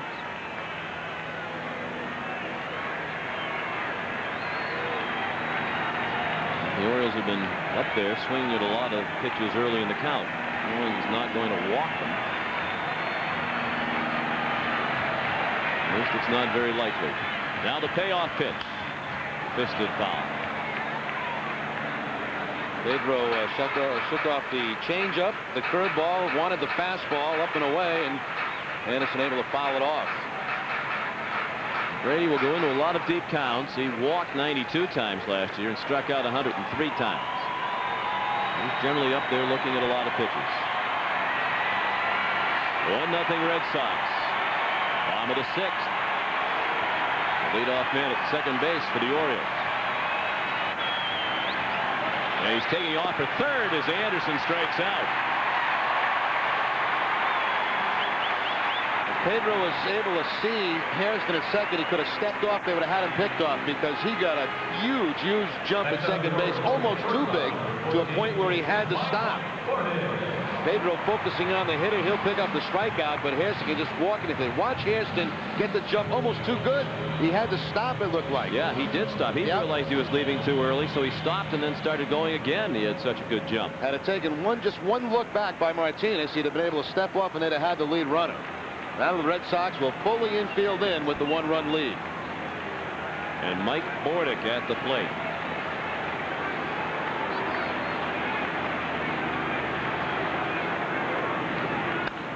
Bordick pops it up, but it's in shallow right. Steins was playing in, and he goes back and can't catch it. And then throws wildly in towards second base, but it's backed up by Hillenbrand. The infield in, the pop-up drops, and the tying run, Hairston is in from third on a bloop hit by Bordick. Yeah, looked like a ball Nixon might have been able to catch. Yeah, I think he's probably the only guy, Sean, that had a chance at that. Because the infield's in, it becomes an over-the-shoulder catch for the second baseman. Nixon looked like he was in position to call off Steins and make the play, and then there'd been no run. He would have to catch it. He couldn't have tagged up and scored.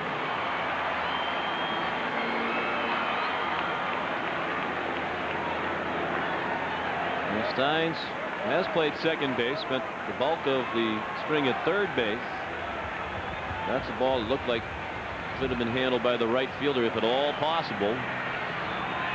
So it's a tie game on a bloop hit. I'll say this, Jose Offerman, who obviously is not starting, that's a play he makes. Yes. He's excellent at going back on pop-ups. Not a great defensive player, Offerman, but one of his defensive strengths is the ability to cover that ground in shallow right. I'm not happy about the recent developments. DeShields the batter. 0-2 the count. Shields bounced back to the mound of the first. Walked and stole second. Was stranded in the fourth. A double by Hairston. He stole third while Anderson was striking out. And then the bloop single by Bordick. Now it's the go-ahead run at first base for the Orioles.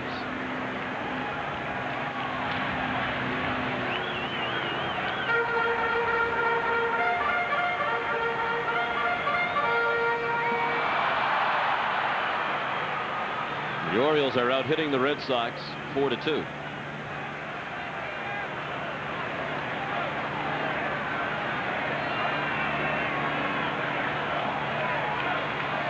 Veritek set up away.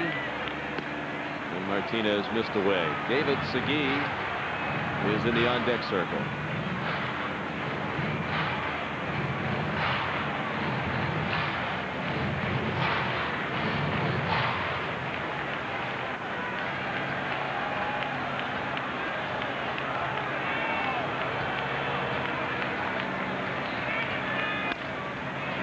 Slowly to second. They'll have to hurry to get two. Gray back. Did not turn it.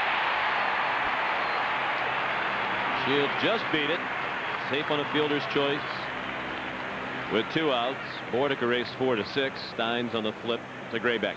Just not hit hard enough by the Shields, and the Shields with pretty good speed to turn a double play. Steins quick with the flip to Graybeck, but just not in time. Maybe the other opportunity would have been to tag the runner and then go to first base, but I think even in that case they would not have got the Shields.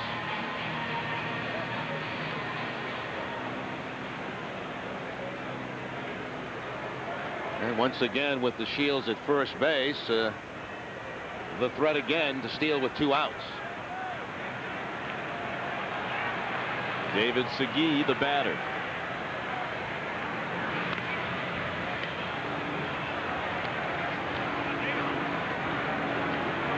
Segui hit a smash to short, a one hopper off the chest of Graybeck for an infield hit back in the 2nd. Then he flied to left in the 4th.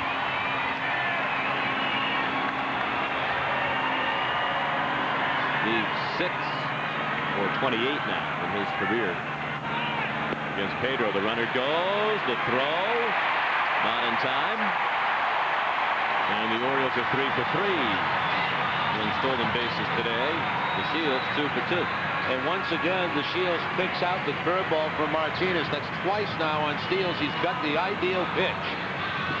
Veritek had the rush of one hop at the second base. And the Orioles do get the man in the scoring position. So that's the way you have to play against Pedro. And that's the way Hargrove was playing it late in the game. 1-1 game in the 6th inning. And now the Orioles with the go-ahead run in scoring position. Trying to get out of the way. It's a foul ball and a check swing and a count of 0-2. We saw this over and over again last year. The Red Sox don't score for Pedro. They put themselves into a situation when even when he's pitching well, as he almost always does, you can lose a game on a bloop hit here or some fluky thing, and we just saw a bloop hit that tied the game. This inning started with Pedro making a mistake on an 0-2 pitch to Hairston to get that leadoff man at second base in the double. Then, of course, the steal of third, the bloop, and all of a sudden you're tied up with Hentgen pitching very well for the Orioles.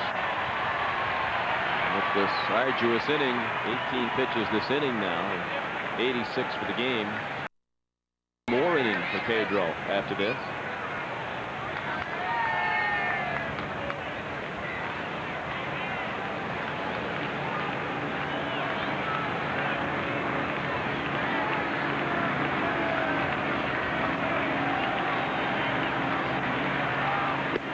Strike 3. Fantastic pitch on the outside corner to end the inning. The Orioles tied it on the bloop hit off the glove of Steins with the infield in. 1-1 as we head to the 7th on opening day in Baltimore.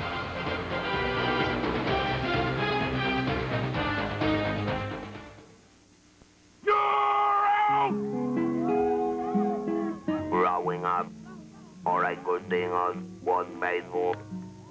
I wanted to be a Major League umpire, and my dream was coming true. But then I got throat cancer from smoking cigarettes. It almost killed me. Now, because of the hole in my throat, I can't even be part of the game.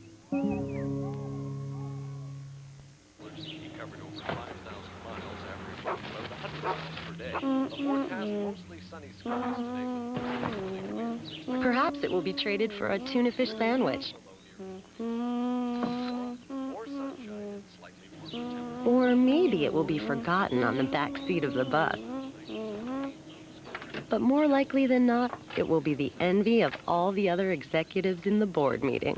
Stop and Shop. Thanks a lot, honey. All the ingredients.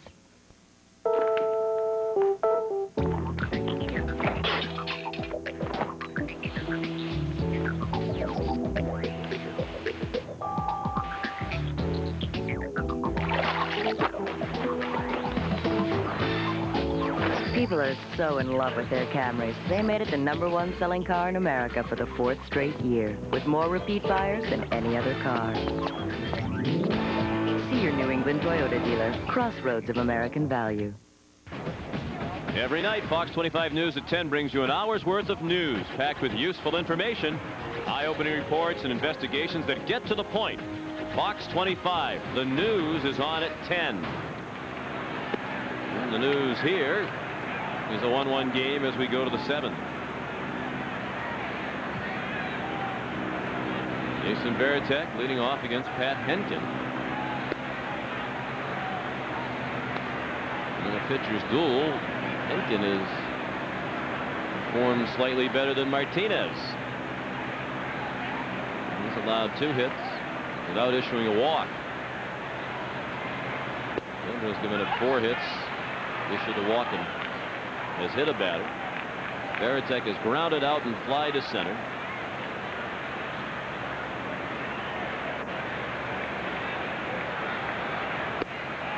And there's a strike. 2-2. Varitek, Manny Ramirez, and Carl Everett coming up. There is action now in the Boston bullpen. Pedro's still in the dugout, so he's likely to come out for 1 more inning. Here's Rolando Araujo. Change up, hold foul. It sounded like Varitek broke his bat. He did. It almost looked like that shot we had of Pedro in the dugout. He was looking around saying, not this again. Where are my runs? Yeah. Well, it really looked like a ball Nixon should have caught. Yeah, you watch. Slowing down, thinking Steins was going to get it and maybe trying to avoid a collision, but he had kept coming and called off Steins, and Steins had gotten out of the way. He would have caught the ball and the run wouldn't have scored. I agree. It looked like he was there in time to make a play. The outfielders have to realize with this infield defense, there's not a lot of ground that's going to be covered by any of these guys. Varitek pops it up. And the catch made by Bordick. 1 out. Range in the infield is not going to be a strong suit this year. Limited right now at almost every position. The only one we're not sure about is we have not seen a lot of Hillebrand, obviously, at third base. He was once a shortstop, but was also recently a catcher. Now here's Ramirez, who's had a tough debut so far, 0 for 2 with 2 strikeouts. But he drives that one to deep right. Anderson retreating. That ball is off the wall. And Ramirez hobbling as he runs. Held to a long single. Still bothered by the hamstring.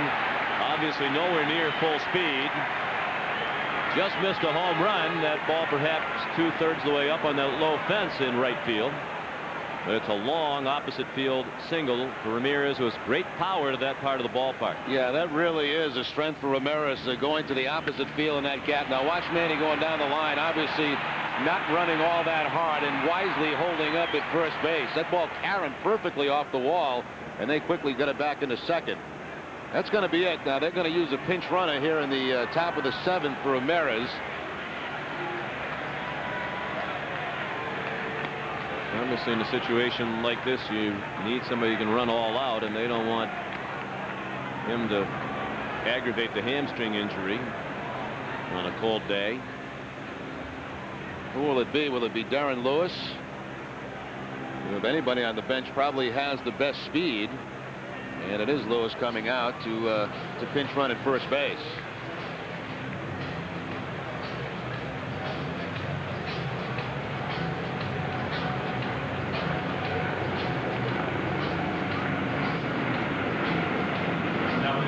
Red Sox have 3 hits. Lewis running for Ramirez with 1 out here in the 7th, and a tie game. 1-1 the score. Shadows now more than halfway between the plate and the mound. Could be problematic for the hitters. There's Carl Everett, who was fly to deep right, just missed the home run back in the 2nd inning, and he popped out to the 3rd baseman Ripken in the 5th. Troy O'Leary on deck. Ball 1 high.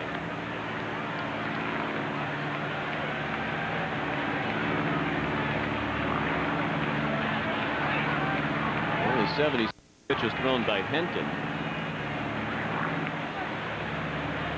No action in the Baltimore bullpen. Rojo still throwing in the Boston pen. Good pitch, straight to the knees over the outer third, leveling the count at 1-1.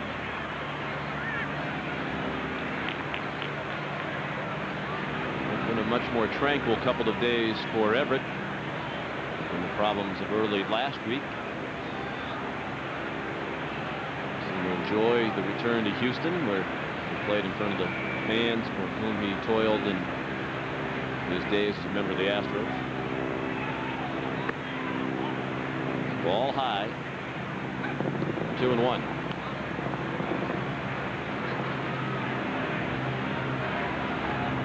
Some nice comments by Jeff Bagwell down in Houston about Everett. The fact that he's going to have his days when he comes in a bad mood. He said, just leave him alone.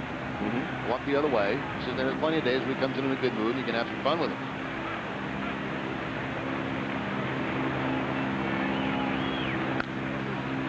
Waited on the pitch, but fouled it off. I think he was frustrated after the fly ball almost went out of the park, and now there is action getting started in the Oriole pen. The right-hander Calvin Maduro and Buddy Groom, the veteran lefty. I think he just missed that pitch in his first at bat, and that looked like a pretty good pitch to hit right there that Everett just fouled off.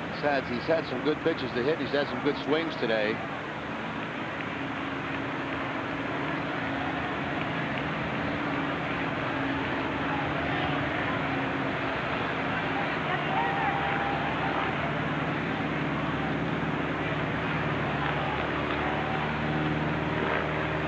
Two, the count on Everett. Lewis, the pinch runner at first. One out, 1-1 game, top of the 7th.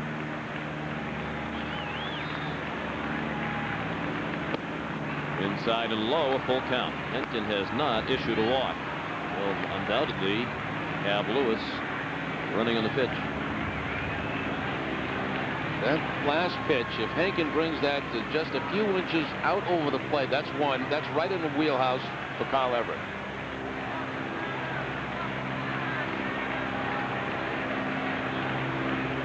He is not running on the 3-2 pitch, and it's a ground ball to second, and the throw to first not in time.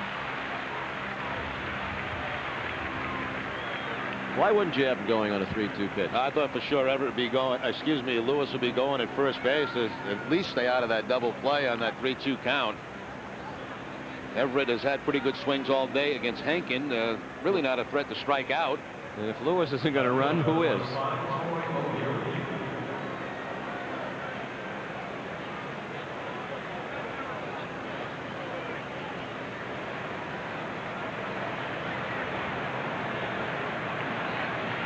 That's the one criticism of Jimmy Williams.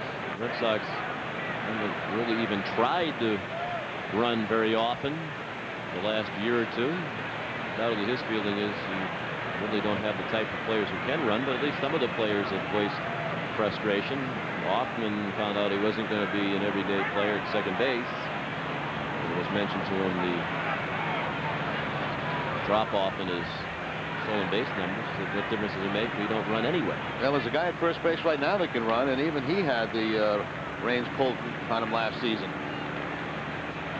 You have to be consistent with it. You've got to do it all the time.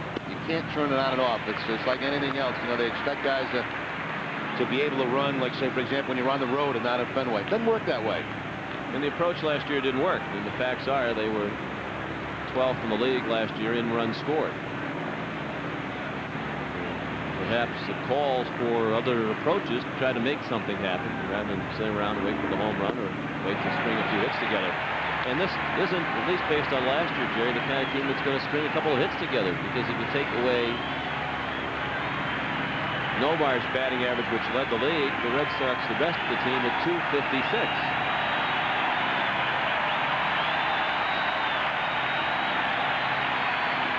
Oh, and 2 on O'Leary.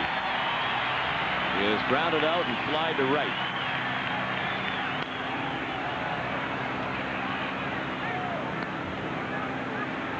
Still alive at 0-2. Rojo has stopped throwing in the Boston bullpen. The action continues for Baltimore.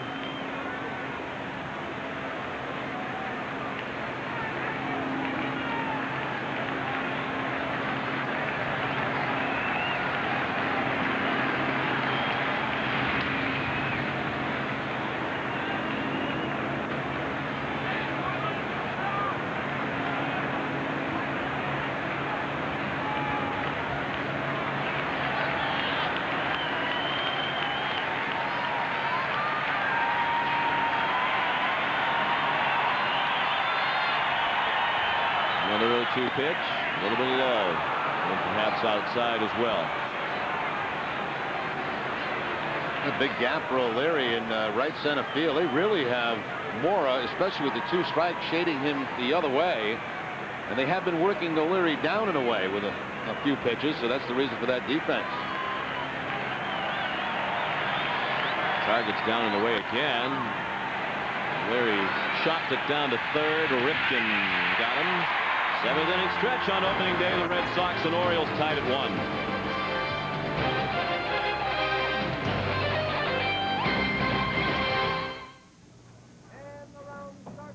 How you doing? How you doing? Yeah. How you doing? How you doing? Jerry there? Yeah. How you doing? How you doing? How you doing? How you doing? How you doing?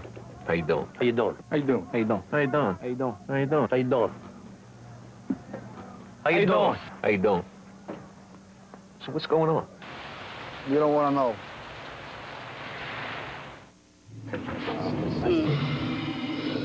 I wonder if you could help us? We are programmers from a parallel universe. We've detected a highly scalable, multi-platform distributed database somewhere in this building. We booked this room. I booked You booked this room, right? We have this room until 2:30. Sorry. It's a different kind of world. You need a different kind of software.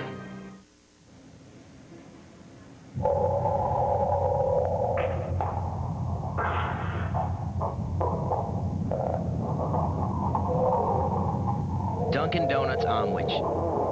The incredible 2-egg omelet sandwich. Feed the hunger. Stop by Dunkin' Donuts and buy an omelet or our new breakfast pizza omelet and medium coffee value combo. 7th inning stretch from Baltimore. We're all tied at 1 in a pitcher's duel here this afternoon between Hentgen and Pedro. Well, spring is here in Boston, and that means Red Sox baseball. Come see the Sox from Tuesday, April 24th through Thursday, the 26th, as they take on Tom Kelly's Minnesota Twins. Tickets can be purchased 24 hours a day by calling 617-4824-SOX or by logging on to RedSox.com. The Red Sox going to have to atone for losing the Mayor's Cup in those battles against the Twins. Pedro Martinez in a 1-1 game. The fans settled back into their seats after the 7th inning stretch. Chris Richard, the batter.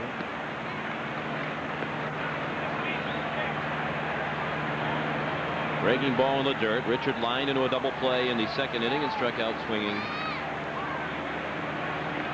in the 4th. In all likelihood, the last inning of the day for Martinez. A strike. He's thrown 89 pitches. So Kerrigan indicated before the game 95 or so would be the number.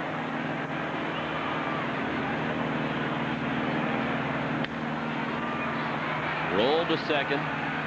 Steins to Dahlbach for the out. Yeah, I think Rojo warming up last inning was just throwing a little bit on the side. You're into Garces territory, Beck and Lowe now in this ball game, and Guapo starting to loosen up just in case Pedro gets in trouble in this inning.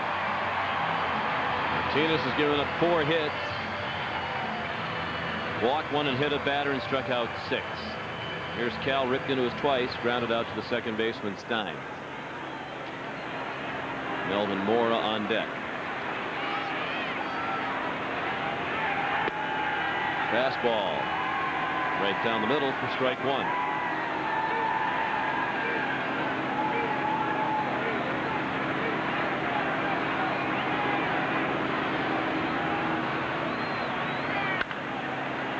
Chopped on the left, a deep short. Graybeck's throw in time for the out. It's pause for station identification. This is the Fox 25 Red Sox television network. Center fielder number 6, Baltimore.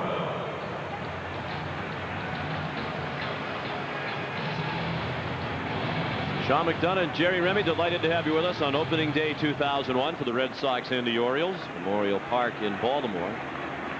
Pitchers duel throughout between Pedro Martinez and Pat Hentgen. Melvin Moore sends it to left, not far to go for O'Leary. Pedro had a very easy 1-2-3 inning. Wonder if they might be able to squeeze one more out of him. Just a 6-pitch inning for Martinez. After 7, 1-1 the score. Jerry needs an idea for his... Thank you for watching Bangor's Family Channel. You're tuned to PAX 33, WBGR Bangor, UHF 33, Cable Channel 9. Recreational Sports invites you to join the club. Right now, only $69, and you drive away. The owner of a powerful new Yamaha ATV. No money down, no interest, and no payments for 90 days. Bennett's Recreational Sports and Yamaha want you to own an ATV for only $69 while supplies last. Yamaha ATVs, Yamaha service, and Yamaha accessories. Only from Bennett's Recreational Sports, where $69 buys you an ATV. Perry Road, Bangor. Corinth True Value Hardware Store has all the right stuff to help you start and complete your next home repair or your next major building project. From the nuts and bolts to put it together to the finishing touch with True Value quality paints such as Easy Care, Weatherall, Woodsman, and Cabot Stains. They have it. Let the friendly, knowledgeable staff make your life easy, just like Miss Kitty's. Corinth True Value Hardware Store, Main Street, Corinth, where help is just around the corner. If I could blink and create the world's best children's hospital system, I would. But I think it already exists.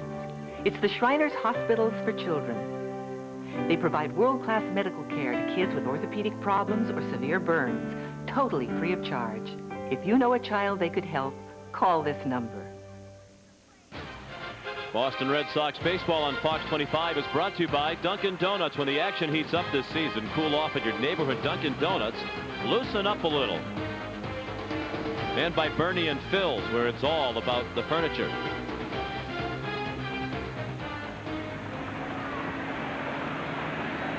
One the score. 8th inning. Bottom third of the Boston order against Pat Hentgen, who threw strike one to Shea Hillenbrand, who has one of the 3 Red Sox hits, a single off the glove of the diving shortstop Mike Bordick. On a ball hit in the hole in the 5th. In his second major league at bat, his first major league hit. Shea fly to right. His first time up. In each of those at bats, he swung at the first pitch. He's taken a couple here, 0-2. Brian Daubach scheduled next, and then Craig Graybeck. Pitch way out of the strike zone. Hillenbrand couldn't check his swing. And we surmise that it is likely the end of the outing for Pedro Martinez.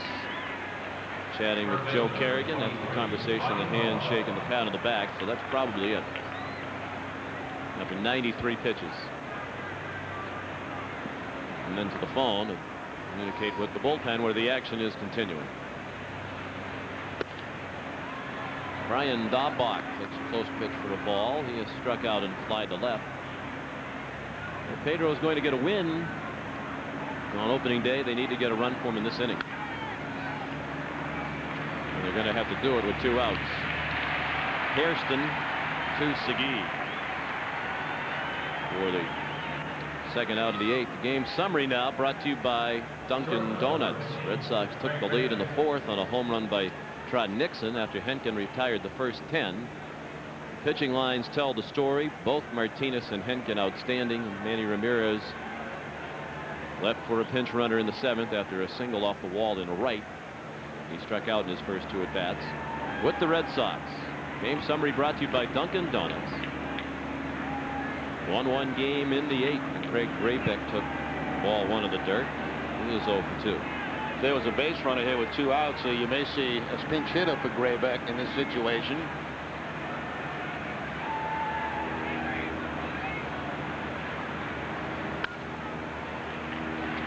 Little roller to second, and Hentgen has a 7-pitch inning. 1, 2, 3 go the Red Sox. We go to the bottom of the 8th. 1-1 the score.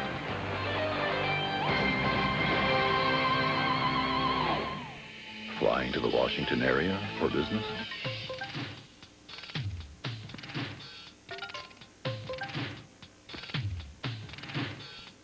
If these 19 reasons don't convince you to fly Southwest Airlines nonstop to Baltimore, maybe this will. Fly 4 round trips anywhere Southwest flies and earn a free ticket when you book online at southwest.com. You are now free to move about the country. You're after presenting a choice of entrees, oh finicky queen. Excellent. Ray Double Control Ant Baits. The bait with 2 different foods that ants eat. Both are carried back to the queen, Smells good. where it wipes out the queen and entire colony. Ray! Ray Double Control Ant Baits kills the queen and colony dead. He's traveled halfway around the world just to get his man. He just never imagined Give it up, huh? how hard it would be. Look out! It's a giant anaconda. Paul Hogan, Crocodile Dundee in Los Angeles. Rated PG. Friday, April 20th. How Martian Zigbig Dorlu eats a Reese's.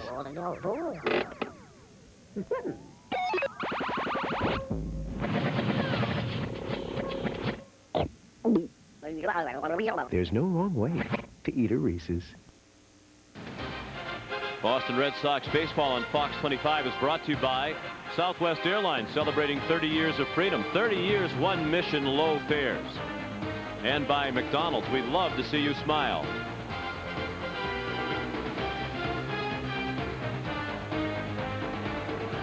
Heading to the bottom of the 8th, in a 1-1 game. Typical Pedro Martinez performance. Unfortunately, typical offensive performance by the Red Sox when Pedro is on the mound. He will not be a winner on opening day. They'll hope the team will be victorious with Rod Beck taking over. 34 appearances last season for Beck, the 3-0 record. Opponents hitting .222. He also, look at those relief pitches. That whole bullpen really had a terrific spring training. Beck in 10 spring games, 10 1/3 innings, 8 strikeouts and only 4 hits. But the Orioles have to be very pleased to have Pedro out of the game and still tied in this game 1-1. That had to be just about their best case scenario. Entering the game, Mike Hargrove said before the game, what did he give up, 1 run the whole spring? Well, let's hope he'll give up more than 1 today. He didn't give up more than 1 today, but his pitchers have only given up 1. Bottom part of the order to greet Beck. Brooke Fordyce, a swing and a miss for strike 1. He's the number 8 hitter who has struck out and lined to third. He hit that line drive that appeared to be going over the head of Hillenbrand, who made a nice leaping catch. Hillenbrand then threw the ball away, trying to double off Mora at first base. Well hit up the middle, but backhanded by Steins, who was well positioned. He was playing way up the middle, and that alignment paid off for the Red Sox. Apparently, Jerry, in that instance, when you win the appeal, Red Sox appealed that Mora missed second base. If you're just joining us after Hillenbrand's throw to first went in the crowd, the error gets taken away because they've taken the error off the board. So for Hillenbrand, it's as if it never happened. So wipe it out. Bonus for Hillenbrand in his first major league game. You know you're a pretty good day when you throw the ball in the stands. They take the error away after the successful appeal. I think after the game they'll take Mora out and just show him where all the bases are, first, second, third. Make sure you touch him in that order. Hairston had a terrific day against Martinez, 2 for 2 with the single and the double. He scored the tying run, a bloop hit by Bordick in the 6th inning.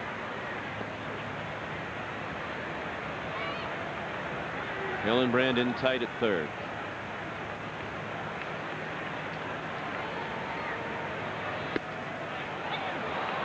Strike over the inside part of the plate. Everett playing it very deep center field. This juncture you don't want an extra base hit, but Hairston seems far likely to bloop one in front of him than he would hit it over his head.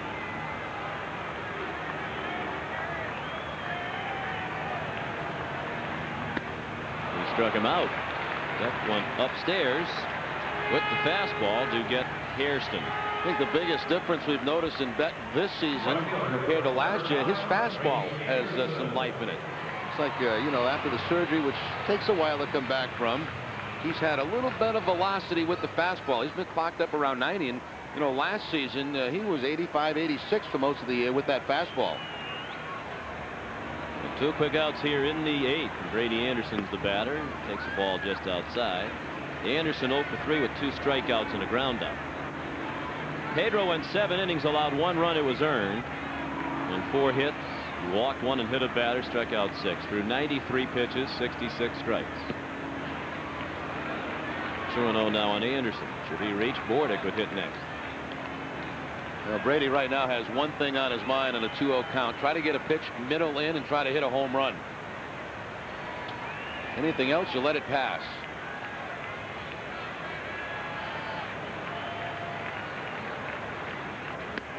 That ball outside part of the plate, and he let it pass. From the 9th, the Red Sox will have the top of their order coming up. Steins, Nixon, and Varitek. Lewis scheduled to bat 4th. In the air and right. Didn't get all of it. And Nixon came in a step or two to catch it on the edge of the warning track. 9-pitch, 1-2-3 inning for Beck. After 8, the Red Sox and Orioles are tied at 1. This is the Fox 25 Red Sox Television Network. Once again, thank you for watching Bangor's Family Channel. You're tuned to PAX 33, WBGR Bangor, UHF 33, Cable Channel 9. Expand your mind to new possibilities and new ways to communicate. Political videography.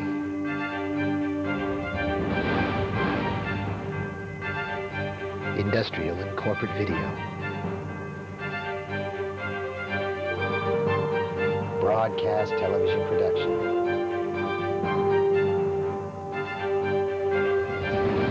3D animation.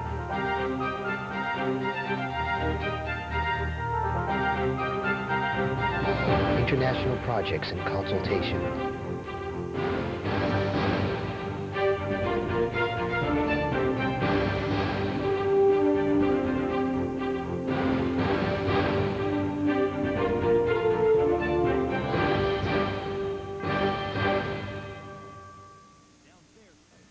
A little of your time can make a lifetime of difference because kids with something to do are less likely to do drugs. Standing right in front of them.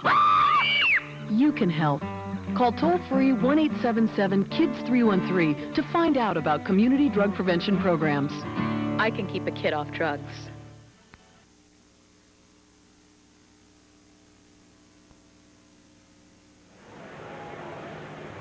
One game. The Red Sox have had just 3 base runners as we go to the 9th inning with the top of the order coming up against Pat Hentgen. Orioles could really use a boost for their pitching staff. Perhaps Hentgen can provide it for them this year. He just missed with ball 1 to Chris Steins, who's 0 for 3 as the Red Sox leadoff man. 93 pitches. The bullpen is getting ready should Hentgen falter here in the 9th. They have double-barreled action again. 2-0 now. Steins, Nixon, and Varitek coming up.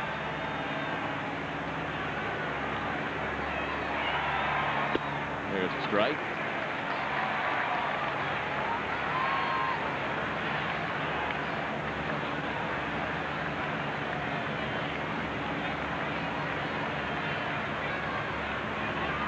Red Sox also have action in their bullpen. That's just low, 3-1.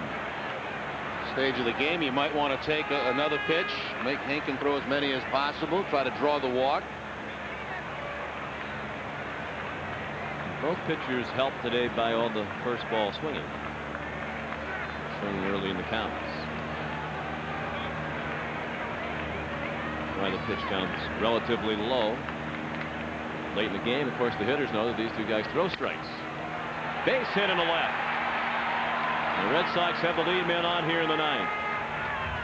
Steins with his first hit in a Red Sox uniform in a regular season game. Well, if you're just arriving home and tuning in, not much offense. First 10 Red Sox were retired by Hentgen before Nixon homered to right in the 4th inning to give Boston a 1-0 lead. Then with a runner at 3rd, Hairston. In the 6th inning, this bloop hit by Mike Bordick off the glove of Chris Steins, a ball that appeared catchable for Trot Nixon. And the runner Hairston scored from 3rd. That's all of the scoring in the game. Here's Nixon turning to bunt. Hentgen goes down to his knees to field the bunt, throws to first in time to Segui, the first baseman. So it's a sacrifice, and Steins the go-ahead run in scoring position now with 1 out. Not exactly your ideal sacrifice bunt. Usually you see the hit to try to bunt it down that first base line. This one was almost pushed by Hentgen. He made a difficult play, and instead of leaving it for Ripken, he'll make the play with the bare hand and throw Nixon out at first base. But the Red Sox do. They get the lead runner in a scoring position with the 1 out. Mike Hargrove on his way to the mound, switching Veritek, the next hitter. He has a left-hander and right-hander in the bullpen. Hentgen's thrown 99 pitches.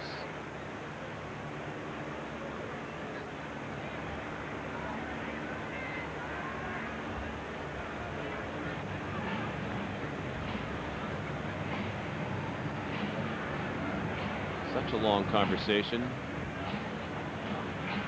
You would think that Hentgen's going to continue, and he is.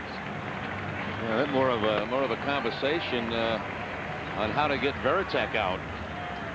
Olmeyer, the closer, and Buddy Groom, the left-hander, loosening up for the Orioles. And he'll stick with Hentgen to pitch to Veritek, who's 0 for 3. Well, they're going to pitch around Veritek, with Lewis now in the on-deck circle. He came in as the pinch runner for Ramirez and stays in the cleanup spot.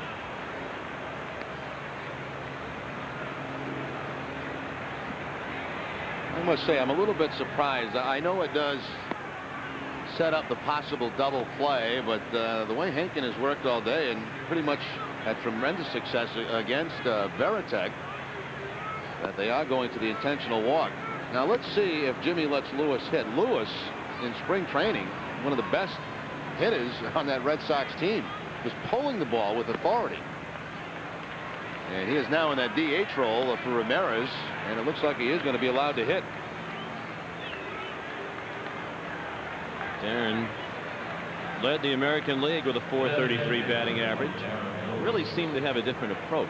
In the past, during the regular season, seemed content just to make contact, maybe slap the ball somewhere. He was clearly trying to turn on balls and drive them with authority in the spring. And notice the center fielder Mora. He is now playing him slightly to pull. That's something you would never see in the past. Here's Lewis up for the first time today. 2 for 6 in his career against Hentgen. Ball in the dirt, and it gets by the catcher Fordyce. He was rather nonchalant trying to backhand that out of the dirt. Didn't shift his body over to block it, and it cost him, as now the Red Sox have 2 men in scoring position. Reduces the likelihood of the double play, and so many more ways now for the Red Sox to take the lead with that runner at third. Well, I still don't like the play of walking Veritek, and here it's going to hurt because watch Fordyce go to the backhand. Didn't even shift his body to try to block the ball. Tried to backhand it. He'll pay for it all the way to the backstop. Now the Red Sox with 2 men in scoring position, and infield in for the Orioles.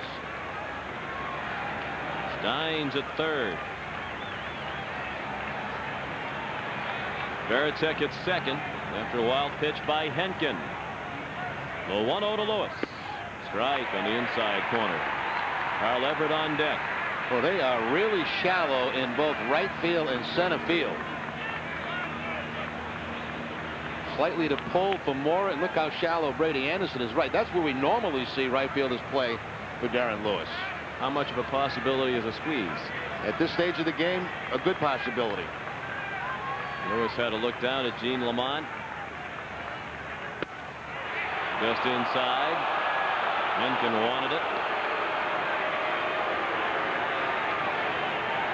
You do have one of your best bunters on the club at the plate right now. It's picking the right pitch.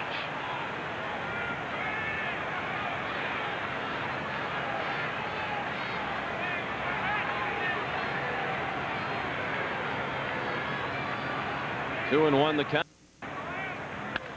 Hit on the ground to short. Steins off on contact. He is out. Thrown out by Bordick.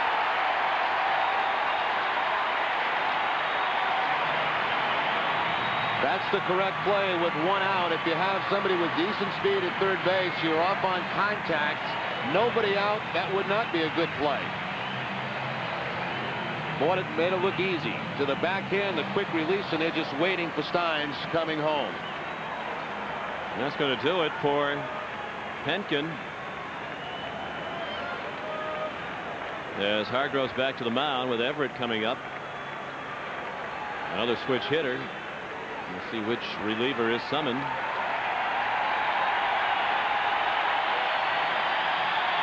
And Hentgen, in his first start as an Oriole, leads to a well-deserved standing ovation. Both he and Martinez deserving a victory today. Neither will end up with the win. Buddy Groom, the lefty, the new pitcher. We'll be back right after this.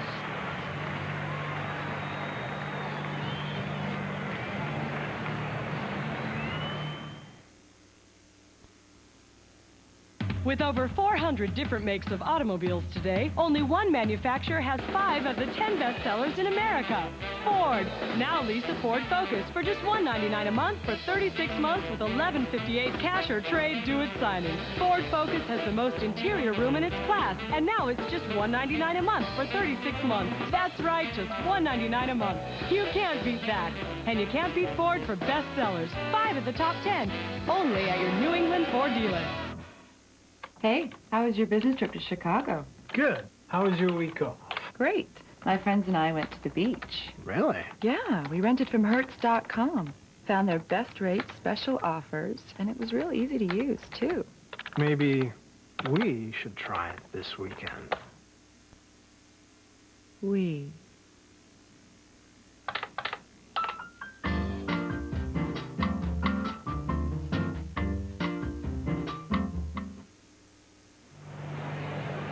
Back at Camden Yards, all tied at 1 here in the top of the 9th inning. Red Sox with a threat, first and third with 2 outs, and Buddy Groom, who has been very durable over his last 5 seasons, at least 70 appearances.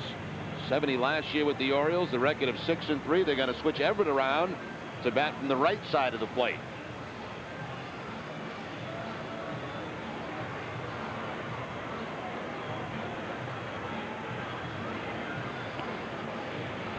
So Hentgen out after 8 2/3 innings. Everett up in a big spot with the go-ahead run at third in a 1-1 game here in the top of the 9th.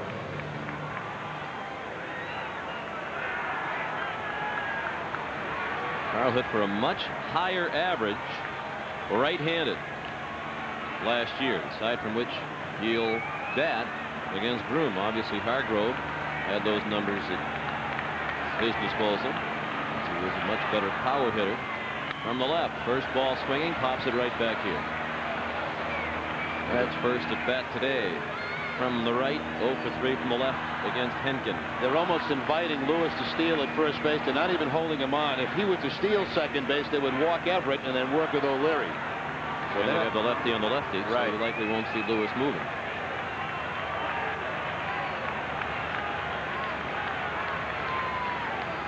Everett hits it hard down to third, backhanded by Ripken. The force at second to end the inning. Ripken's made a couple of very good plays in this game. We go to the bottom of the 9th, a chance to win it for the Orioles in a 1-1 game.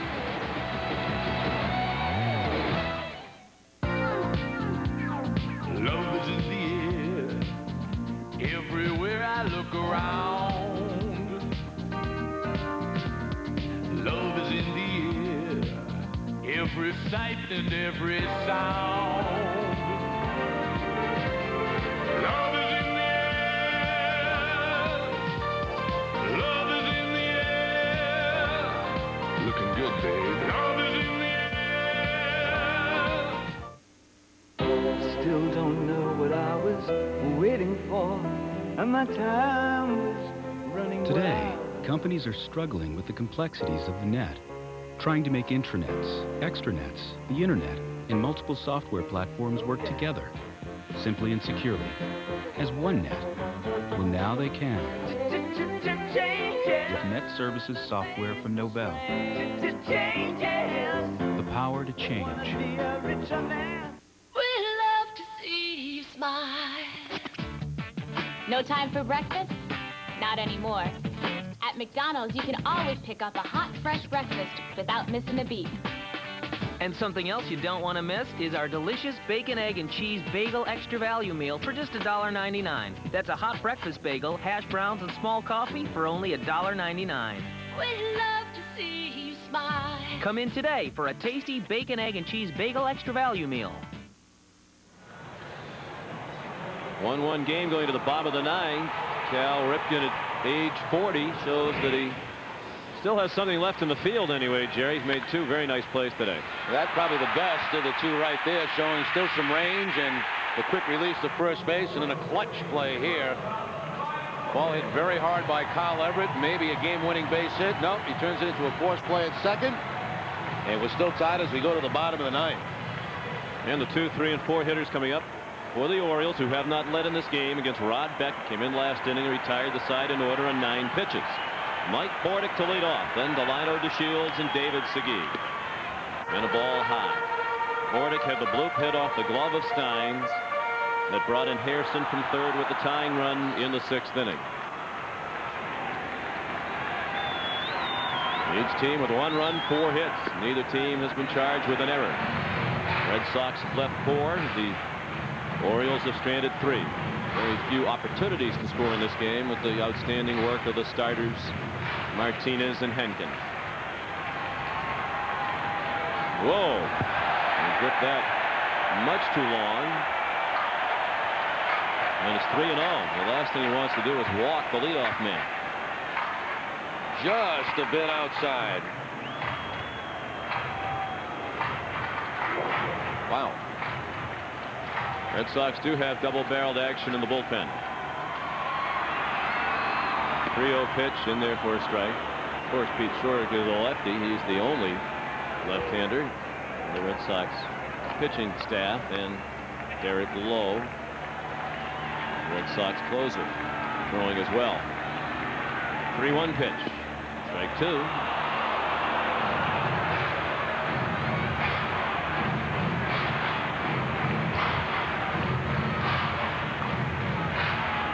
Jerry, with the off day tomorrow, perhaps the kind of day you could run your closer in there for a couple of innings. Still have him available on Wednesday. Ball 4 way outside. He threw 2 in that at bat. He held on to way too long.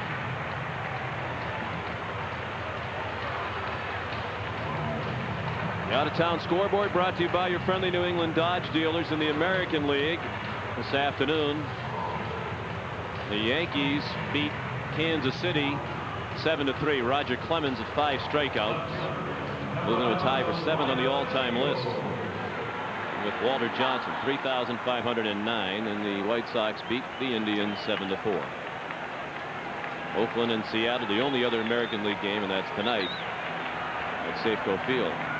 Saw the Red Sox dugout gesturing to watch out for the bunt with the Shields up there. Hillenbrand's in tight.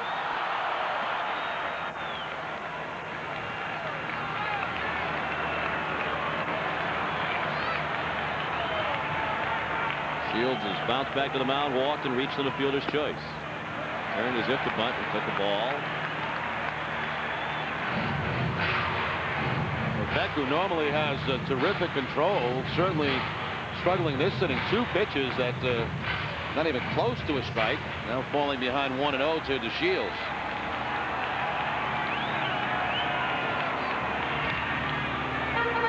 Rod walked only 12 batters last season in 40 2/3 innings, and you mentioned his outstanding line this spring: 3 walks and 10 1/3 innings.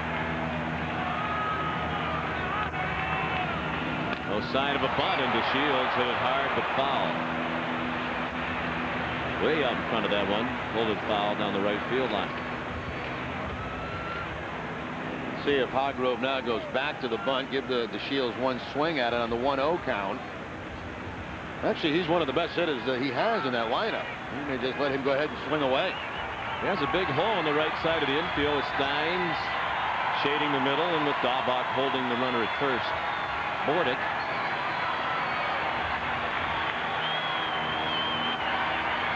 One game on opening day in the ninth. Beck trying to retire the Orioles and force extra innings. Back to the bunt, the foul ball, and now it's 1-2. Yeah, not a good pitch either to try to bunt. It was a split-fingered fastball from Beck, and you saw the bottom fall out of it, and DeShields bunting right on top of it.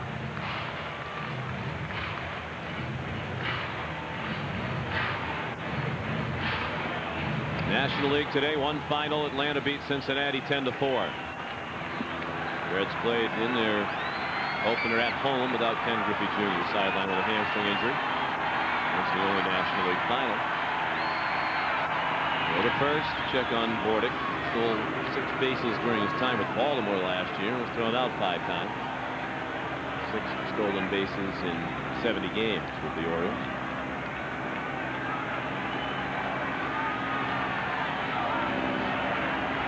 The 1-2 pitch outside. 2-2. David Segui on deck.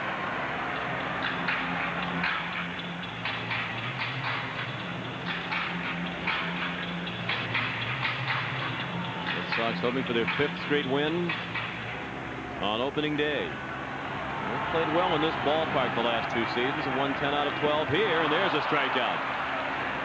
Pitch in the dirt.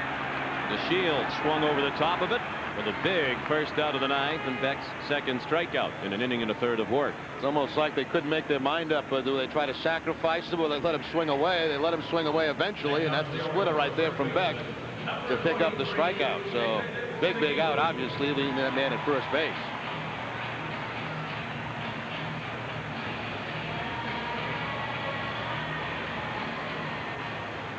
David Segui, the hitter. 1 for 3, a single his first time up. Struck out in the 6th.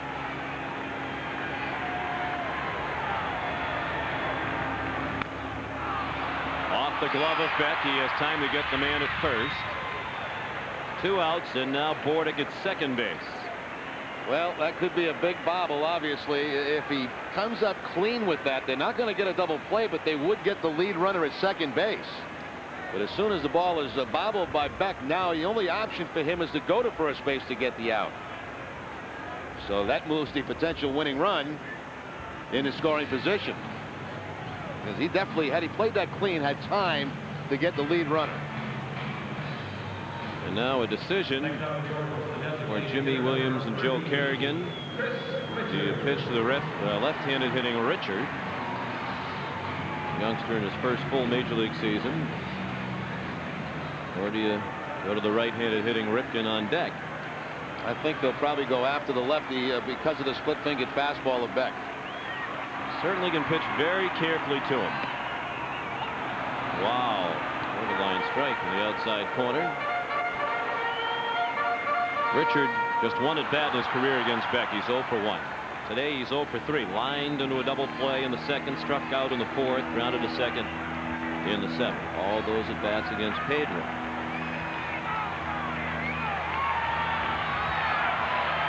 Winning run at 2nd for the Orioles. So bouncer down to first, down to a knee, Daubach, and he wins the race to the base. And we'll go to extra innings on opening day. 2 scoreless innings of relief from Rod Beck. He survives the leadoff walk. On to the 10th, tied at 1.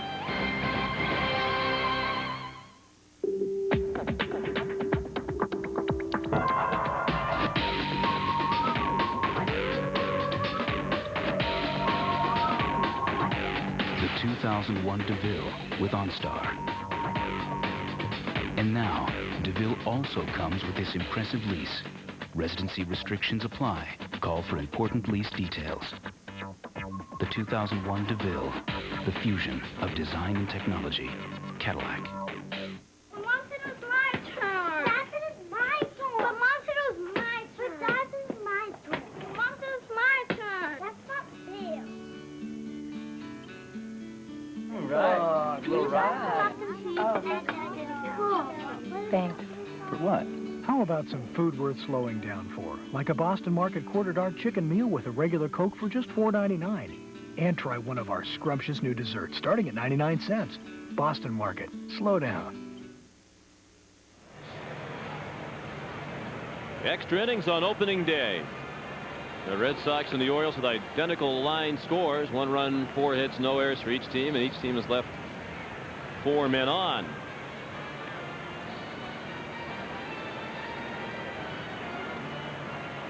Jimmy Williams on the ground ball down to Daubach, plotting the development that sent the game into the extra frames.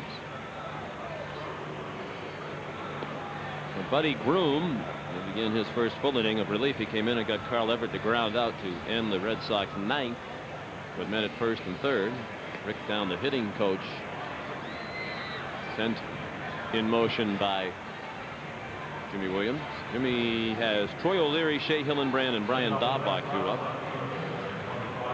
Now, this is not what I expected in this game today. I figured they'd have maybe one run, but I thought the Red Sox would probably have 5 or 6 at this stage.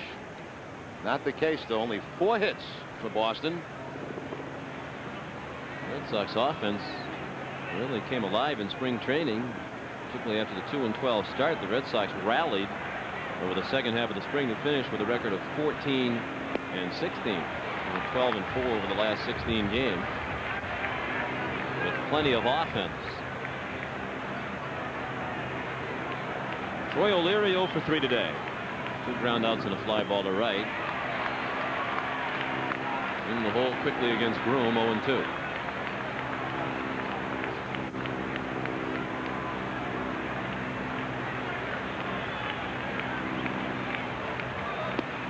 He's gone quickly on 3 pitches. Ordinarily, O'Leary hangs in there pretty well against the lefties, but not that time. Groom has that kind of delivery, almost 3/4, a little bit down to the side, and on those particular pitches, O'Leary was just overmatched. There you see him drop down, throwing from almost that second base spot, and really no chance at all.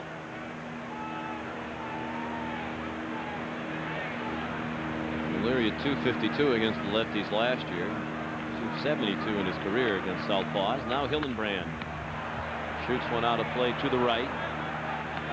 Hillenbrand 1 for 3 in his major league debut. A single in the 5th. He has fly to right and struck out.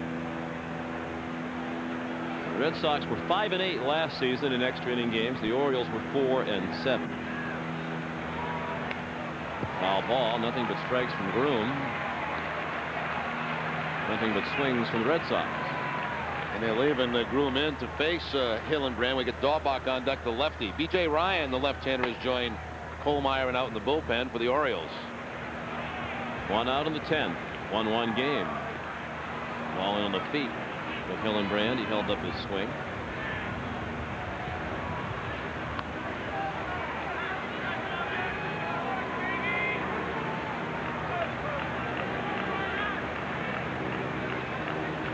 Hillenbrand is 25 years old, from Mesa, Arizona. Now lives in California. Fouled out of play to the right. He spent all of last year, all of the last 2 seasons with the Red Sox Double-A team in Trenton. In 1999, hit just 259 for Trenton. Big improvement last year to 323. Led all Red Sox minor leaguers with that 323 batting average. Off the end of the bat, softly to second. Hairston caught it for the out. And now here is Hillenbrand in the major leagues.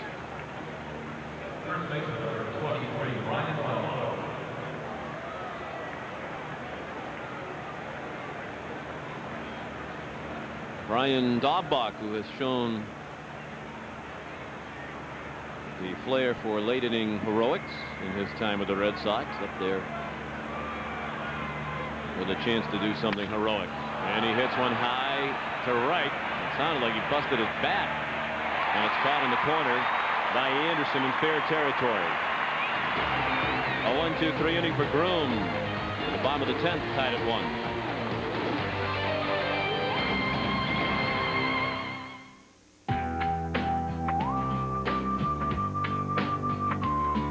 Beer is only as good as the ingredients used to brew it. That's why Budweiser uses only the finest all-natural ingredients, hand-selected to deliver a taste, a smoothness, and a drinkability you won't find in any other beer at any price. This one's for you. And you and you and you. This one's for you. With over 400 different makes of automobiles today, only one manufacturer has 5 of the 10 best sellers in America, Ford. Now, for just $2.99 a month, you can be driving a 2-door Ford Explorer Sport 4x4. That's right. Now, you can lease a 4x4 Explorer Sport for just $2.99 a month. $2.99 a month for 36 months with $27.50 due at signing. You can't beat that, and you can't beat Ford for best sellers. 5 of the top 10. See your New England Ford dealer today. Heading to the bottom of the 10th, the Orioles another chance to win it in a 1-1 game. Red Sox fans on Tuesday, April 24th, all fans entering Fenway Park will receive a collectible limited edition 100th anniversary commemorative pin courtesy of Coca-Cola. This premier item is the first in a series of 6 items. But this will be the only day you can get a keepsake box with space to collect the entire set. Tickets are available by calling 617-482-4SOX or by logging on to redsox.com. New pitcher for the Red Sox after 2 scoreless innings of relief from Rod Beck. Here's their closer, Derek Lowe. 74 games a year ago for Derek Lowe. 42 saves tied him with Todd Jones of the Detroit Tigers for the lead in the American League. And you made the point earlier, Sean, that the Red Sox again have that off day tomorrow. And you can get a couple of innings out of your relievers. They got 2 out of Beck, and they can go with Lowe a couple of innings if they have to. And they certainly hope they have to. Yes. He's in to face the bottom part of the order. The 6, 7, and 8 hitters, Ripken, Mora, and Fordyce, scheduled up. Beck pitched 2 innings without allowing a hit. He walked 1, which made it a little bit harrowing in the bottom of the 9th when he walked the leadoff man, Bordick. No damage done. Beck struck out 2. We tuned in late. Pedro Martinez pitched the first 7 innings, gave up 1 run on 4 hits on a bloop hit. Struck out 6, walked a man, hit a batter through 93 pitches.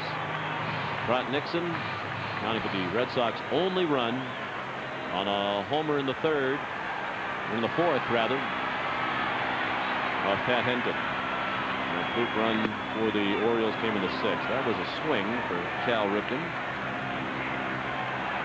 0 for 7 lifetime with a walk. Ripken versus Lowe.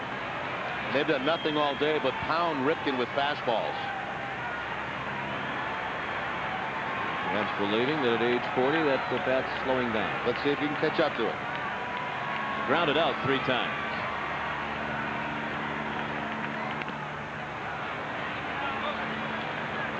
That wasn't the kind of swing that would scare you. That's not going to be a game-winning home run swing right there. That was, he got jammed big time. 0-2 on Ripken.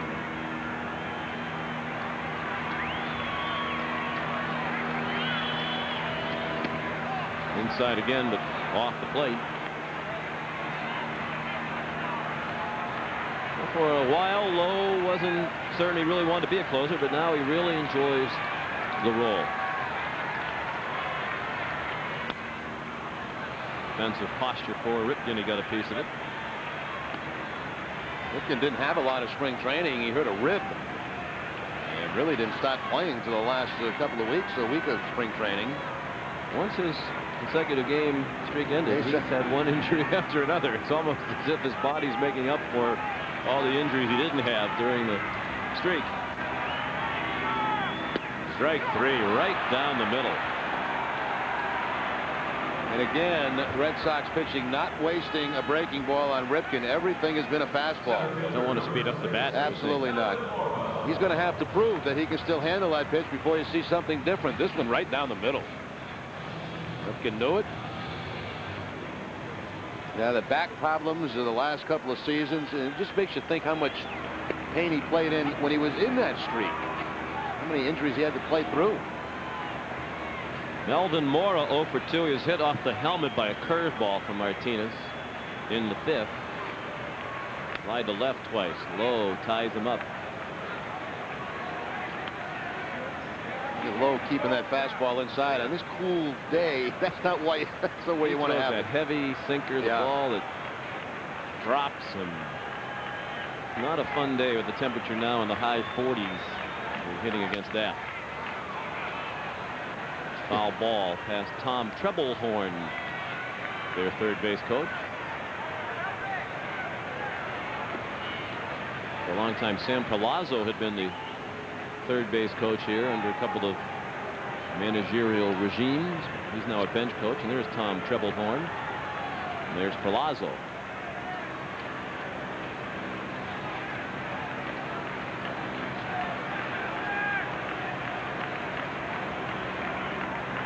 One out, bases empty. Bottom of the 10th in a 1-1 game. The 0-2 pitch. Up the middle. Graybeck a long way to his left, and a nice play.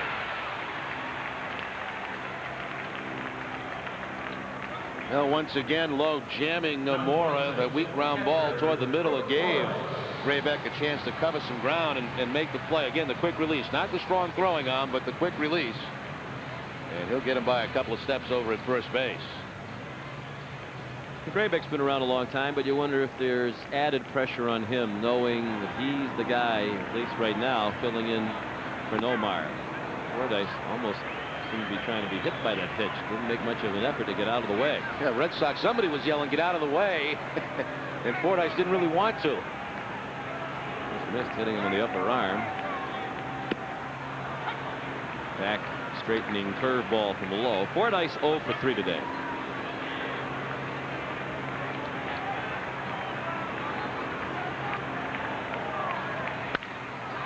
In the air and right.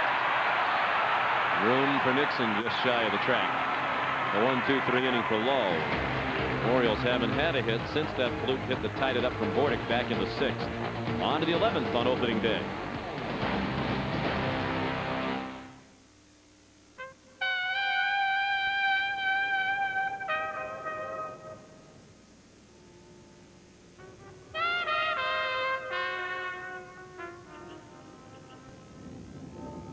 Got an old buddy waiting for a visit in Washington? With everyday low fares on Southwest Airlines, flying the BWI is your best route to the capital. You are now free to move about the country.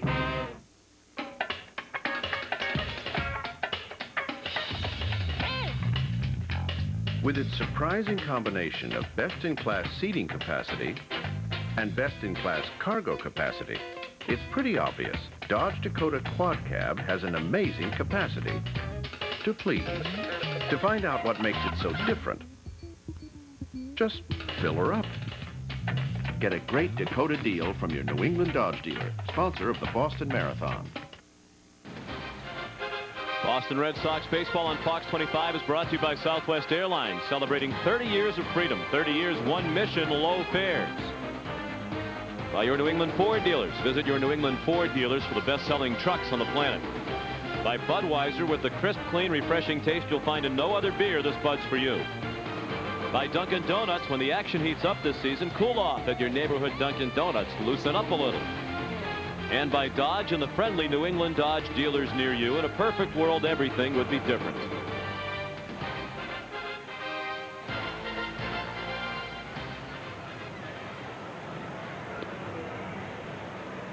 One the score as we go to the 11th, and the new pitcher for Baltimore, their third, the man who will be their closer, Ryan Kohlmeyer. Fouled up last season about halfway through and had 13 saves. One of the problems for Kohlmeyer in 26 1/3 innings, 15 walks. Did have some trouble throwing strikes, wiggled through a lot of saves, and he will be facing a pinch hitter. Graybeck due up, but Scott Hatterberg will get the call from Jimmy Williams. Graybeck went 0 for 3 today. Kohlmeyer did a nice job, and they traded away Mike Timlin to St. Louis. Kohlmeyer came up and blew only one save. The bullpen in recent years has been a big problem. One of the biggest reasons why the Orioles have not been a winning team. In each of the last 3 years, a losing record. So Buddy Groom pitched an inning and a third out of the Baltimore pen, retired all 4 batters he faced, including Everett on the ground out to end the 9th when the Red Sox had men at first and third in a 1-1 game. Hatterberg had a terrific spring at 357. 4 homers and 10 runs batted in. He hit 265 last year in 92 games for the Red Sox. Was a good pinch hitter, ranked 8th in the American League with a 292 pinch hitting batting average, including 2 pinch hit home runs.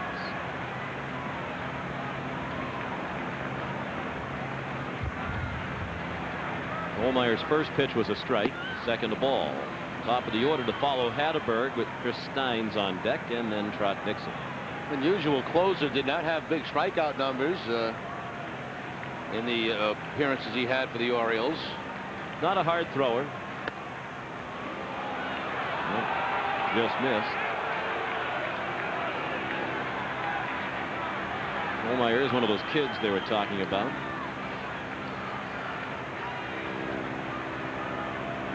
23 years old, 6'2", 223. Kansas native. Hatteberg pops it up. Ripken over to the rail, has room, and the ball, 1 out. I had a good pitch to work with there, too. A fastball right down the middle of the plate, and like so many hitters today, particularly on the Red Sox side, a little anxious. Got underneath that pitch, and a little pop-up that stays in field of play so that Ripken can make the catch. Well, that's a good pitch to hit.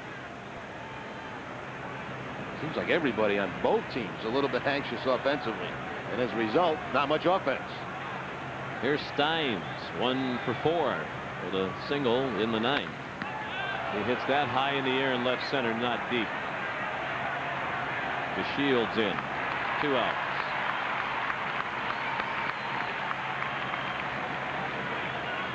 Red Sox have had just 2 hits since the 5th.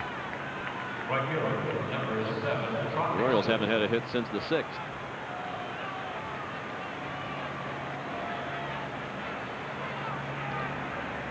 Now Trod Nixon, 1 for 3 with that home run over the scoreboard and right in the 4th inning. The only Red Sox run he sacrificed in the 9th.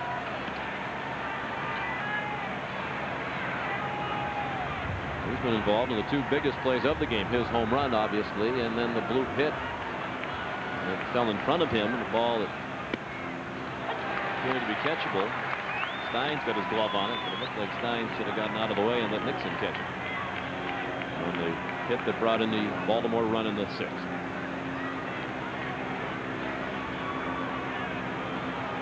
The 0-1 from Ryan Kohlmeyer. There's a low. He's from Cottonwood Falls, Kansas. Population 889.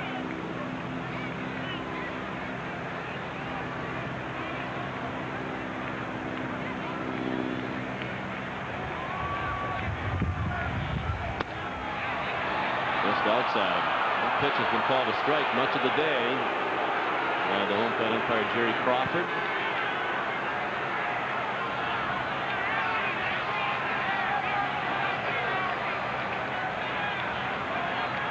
Red Sox dugout, I think, complaining that he's going to his mouth on the mound. Nixon hits one high and deep down the line. Will it stay fair? No. Foul by what, about 10 feet, Jerry? 15 feet? Yeah, Nixon got about 3 steps out of the box, and he just about stopped. You could see that it was going to continue to hook foul. Here's Jimmy again pointing to the pitcher, telling him, pointing to the umpire, telling him he's going to his mouth. I think they have permission to blow on their hand today on the mound, but certainly you can't go to your mouth.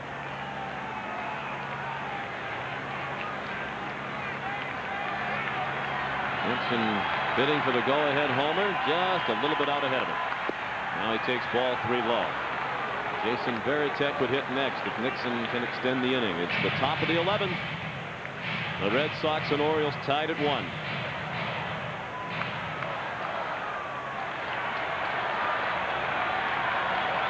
The 3-2 from Kohlmeyer. Ball 4 low. After the scare Nixon put into Kohlmeyer, he didn't come close to the strike zone. Certainly not overpowering at all. Looks like a very average fastball that he's featuring, and as we talked about, had some problems with the walks, and now walks Nixon with 2 outs. He wasn't on their AAA roster, on their Major League roster in spring training a year ago. Went to AAA and earned his way up after the Timlin trade onto the Major League roster. Here's Varitek. The go-ahead run at first. There's a strike. Varitek 0 for 3 was intentionally walked in the 9th.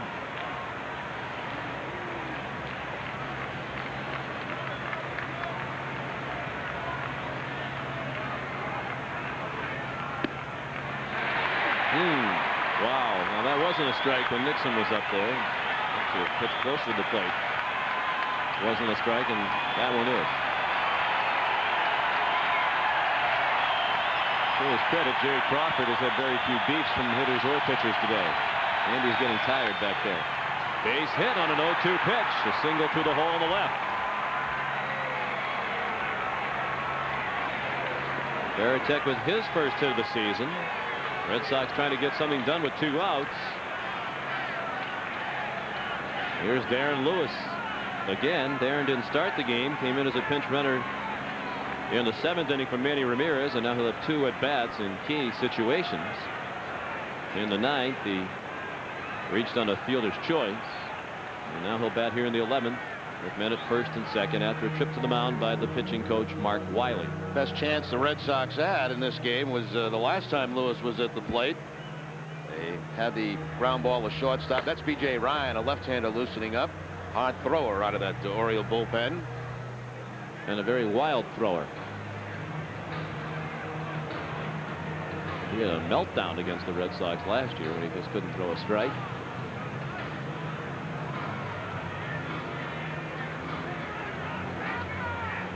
Kohlmeyer retired the first 2 batters of the inning, Hatteberg and Stein. And a walk on a 3-2 pitch to Nixon. An 0-2 base hit by Veritek. And once again, here's Lewis.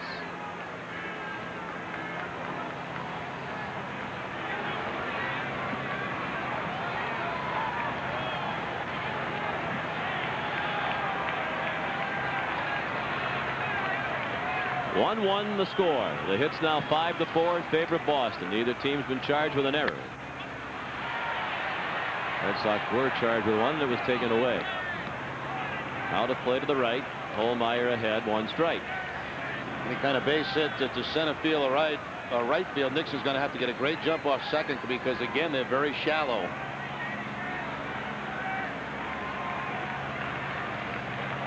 Maybe the new Deed Lou we saw in spring training and drive one over their heads. Tried to pull it with some punch, but tough pitch to pull. Breaking ball moving away. I'd have preferred to see the old Deed Lou on that particular pitch go to the opposite field.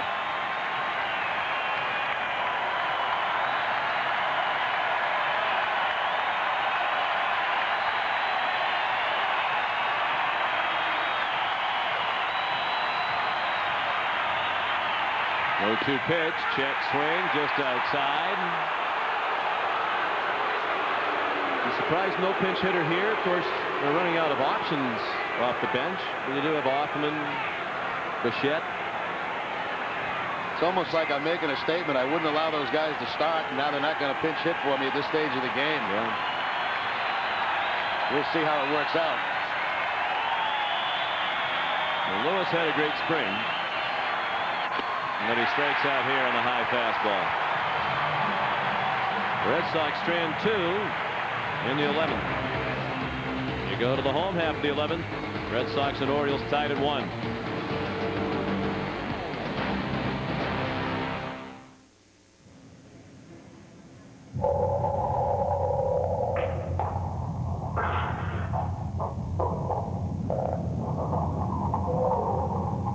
Dunkin' Donuts Omelet. The incredible 2-egg omelet sandwich. Feed the hunger. Stop by Dunkin' Donuts and buy an omelet or our new breakfast pizza omelet and medium coffee value combo. With over 400 different makes of automobiles today, only one manufacturer has 5 of the 10 best sellers in America. Ford. Now, get up to $1,000 cash back or low 2.9% financing on F-150, the best-selling vehicle in America 18 years straight. Plus, get $1,500 cash back or low 1.9 financing on America's best-selling compact truck, Ford Ranger. You can't beat that, and you can't beat Ford for best sellers. 5 of the top 10. See your New England Ford dealer today.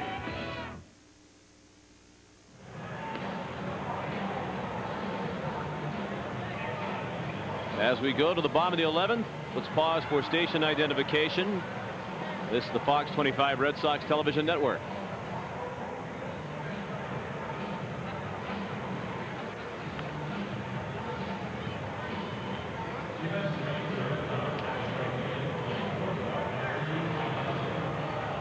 Sean McDonough, Jerry Remy at Oriole Park.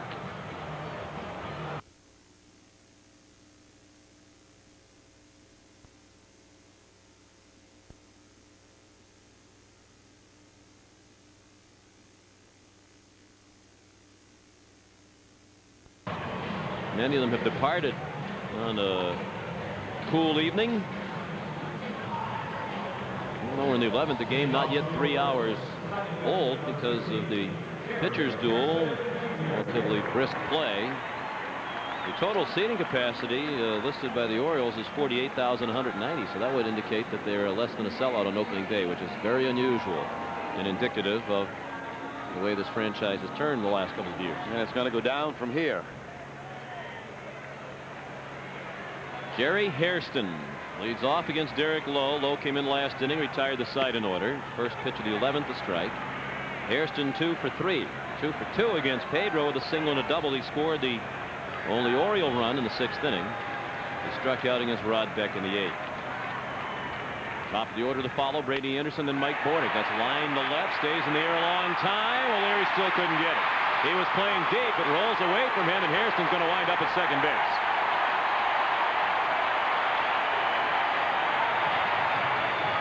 Now, Hairston today has absolutely killed the Red Sox. A big double back in the 6th inning on an 0-2 count on a curveball from Pedro. They scored in that inning. Now he'll drop it in front of O'Leary, and this ball will carry him to the right of Troy O'Leary. That's going to be just enough to allow Hairston with his speed to get into second base in scoring position. O'Leary did a good job to block that, but didn't get the carry he was hoping for. Number 9 hit him in the lineup, doing damage today against Boston. Hairston the winning run at second and nobody out. The Red Sox in close with the corners with Anderson up there. Brady's 0 for 4. Ball 1 low. Mike Lansing is at shortstop now after they hit for Graybeck. Lansing at short.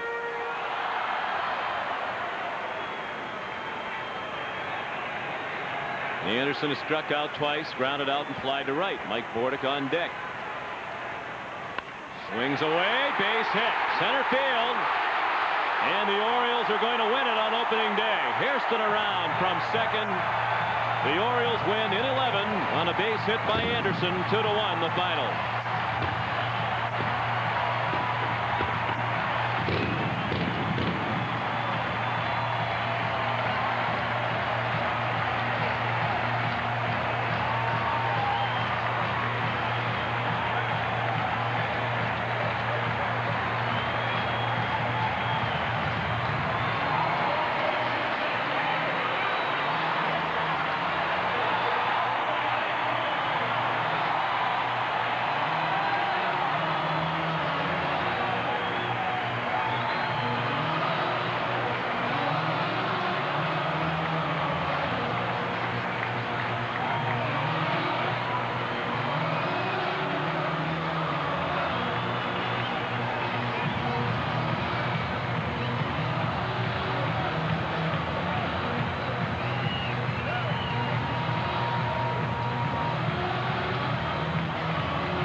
Well, a tough way to start the season for the Red Sox.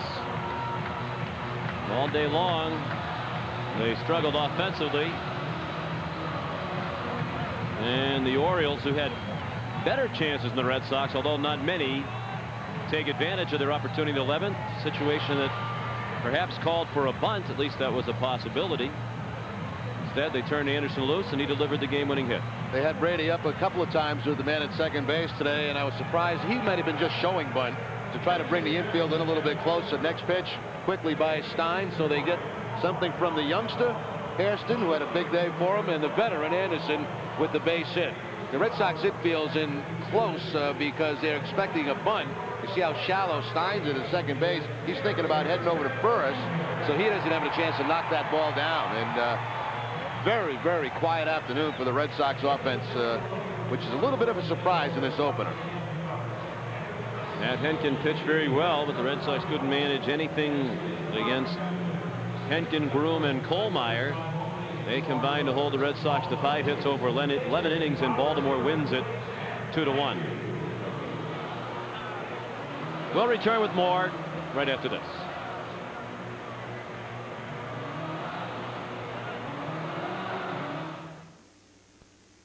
Southwest Airlines asks, does your friend deserve to fly free?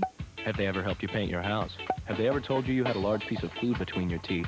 Have they ever helped you move? Have they always accepted you for who you are?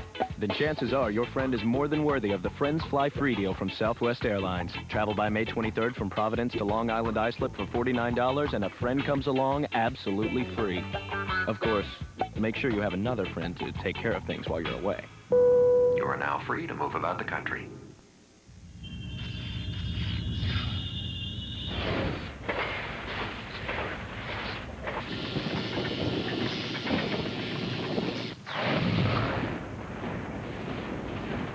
How do we control the aggressive tendencies of the world's most powerful 10-cylinder truck engine? We keep it behind bars. Get a great Ram deal from your New England Dodge dealer, sponsor of the Boston Marathon.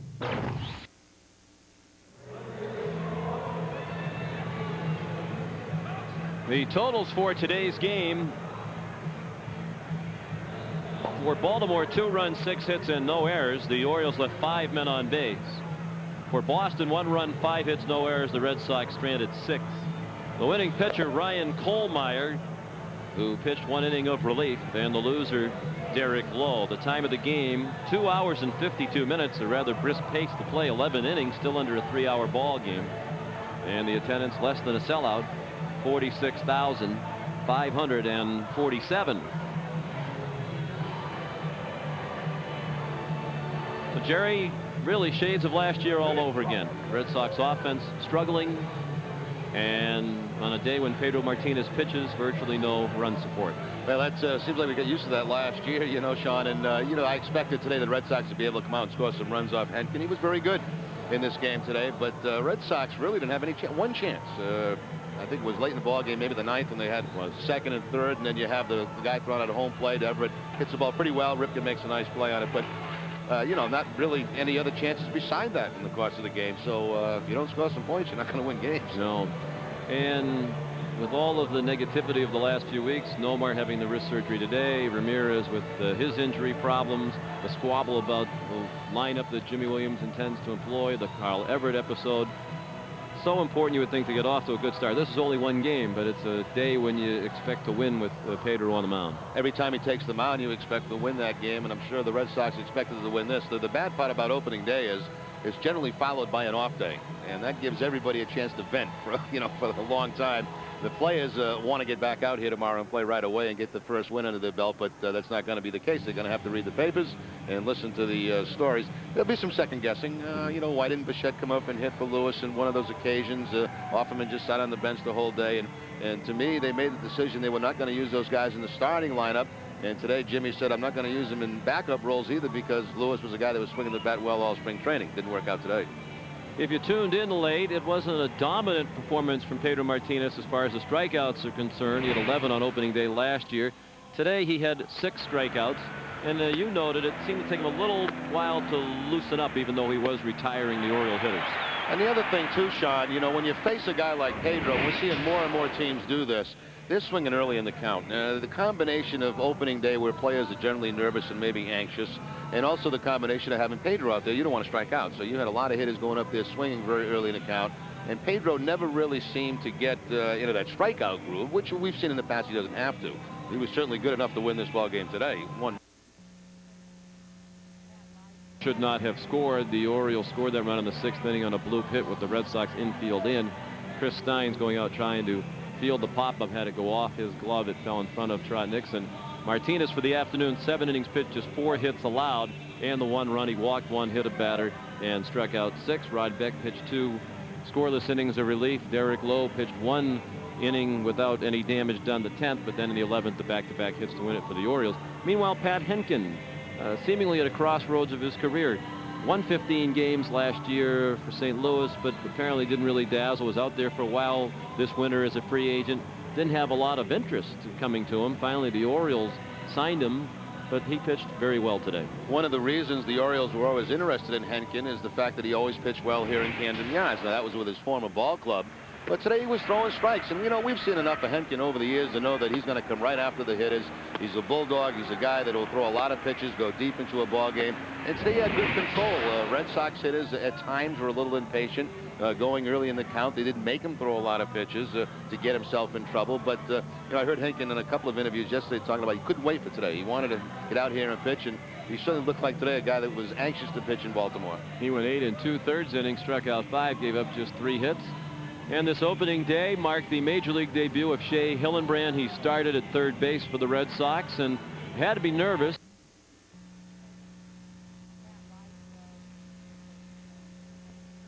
Do you want to reduce your risk of heart disease while at the same time combat depression, fatigue, and the blahs? A medical doctor tells you how next. I'm doing things now that I couldn't do before. The endurance, the durability, the clarity of mind, that ability to do a job and get it finished and get it coordinated. Now I'm able to be more productive, really have a lot more fun in my job, and my family has even noticed a difference in my attitude. What it did for me was give me a whole lot more energy. I did not wear out at the end of the day, and after that, you couldn't get me off of it. Welcome to our discussion today with Alfred Libby, MD. Since we began telling the nation about a remarkable vitamin product called Sublingual B12, B6...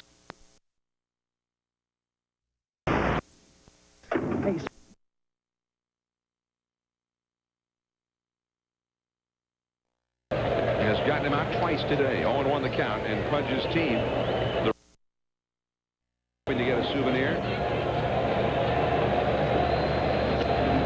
He chased him. 0-2 the count. Loaiza now at 80 pitches over the game. He seems to be getting better, Joe, as the game goes along.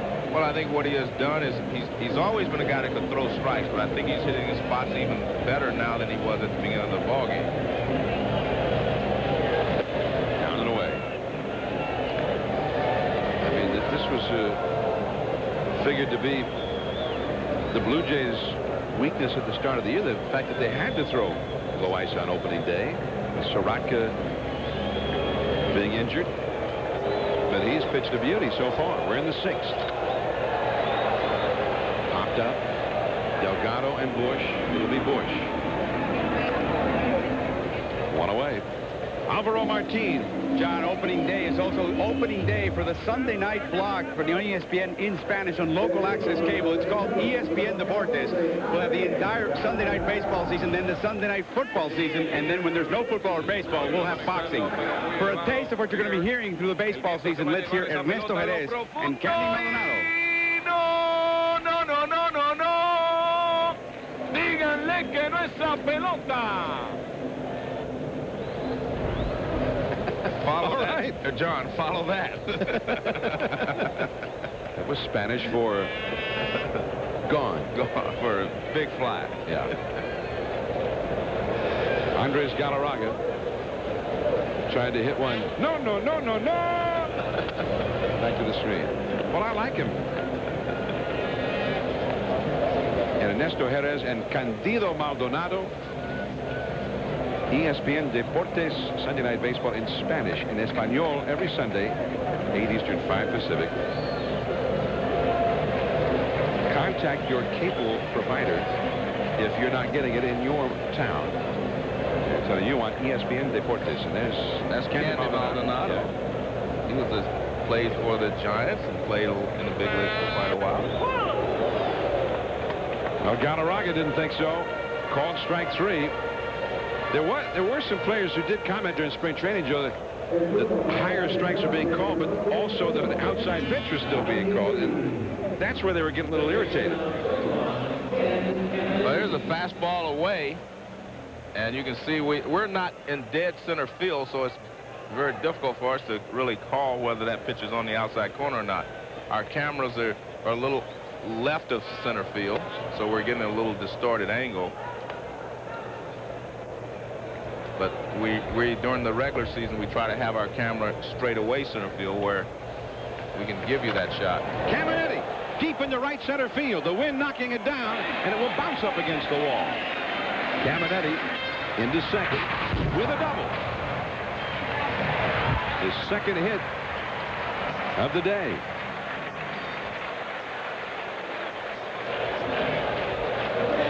And this is unusual for Ken. He says he usually gets off to a slow start.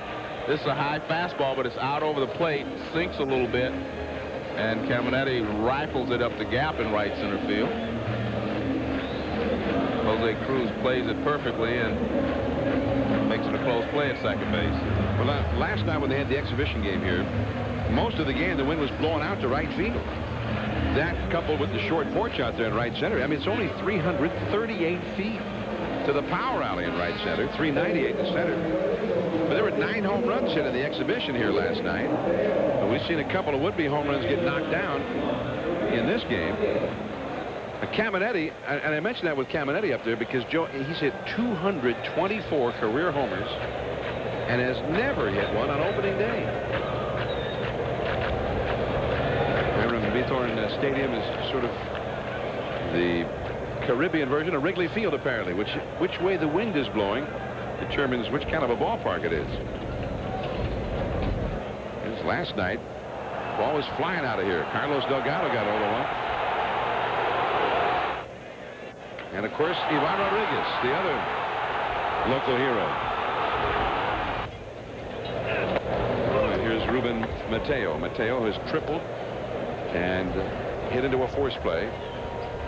Alex Gonzalez made a beautiful play to rob him of a possible hit back in the 4th inning. Rangers have not had a hit with a man in scoring position in this game, as you see Alex Gonzalez looking into the setting sun. Runner at second. He went up there after, fouling it off the catcher Darren Fletcher. 4-1 the score. The Blue Jays bullpen gets busy for the first time. Meanwhile, coming up at 8:30 tonight on ESPN, the Women's Basketball National Championship. All-American Katie Douglas leads Purdue against Ruth Riley and Notre Dame. The conclusion of the women's basketball season tonight after Major League Baseball right here on ESPN.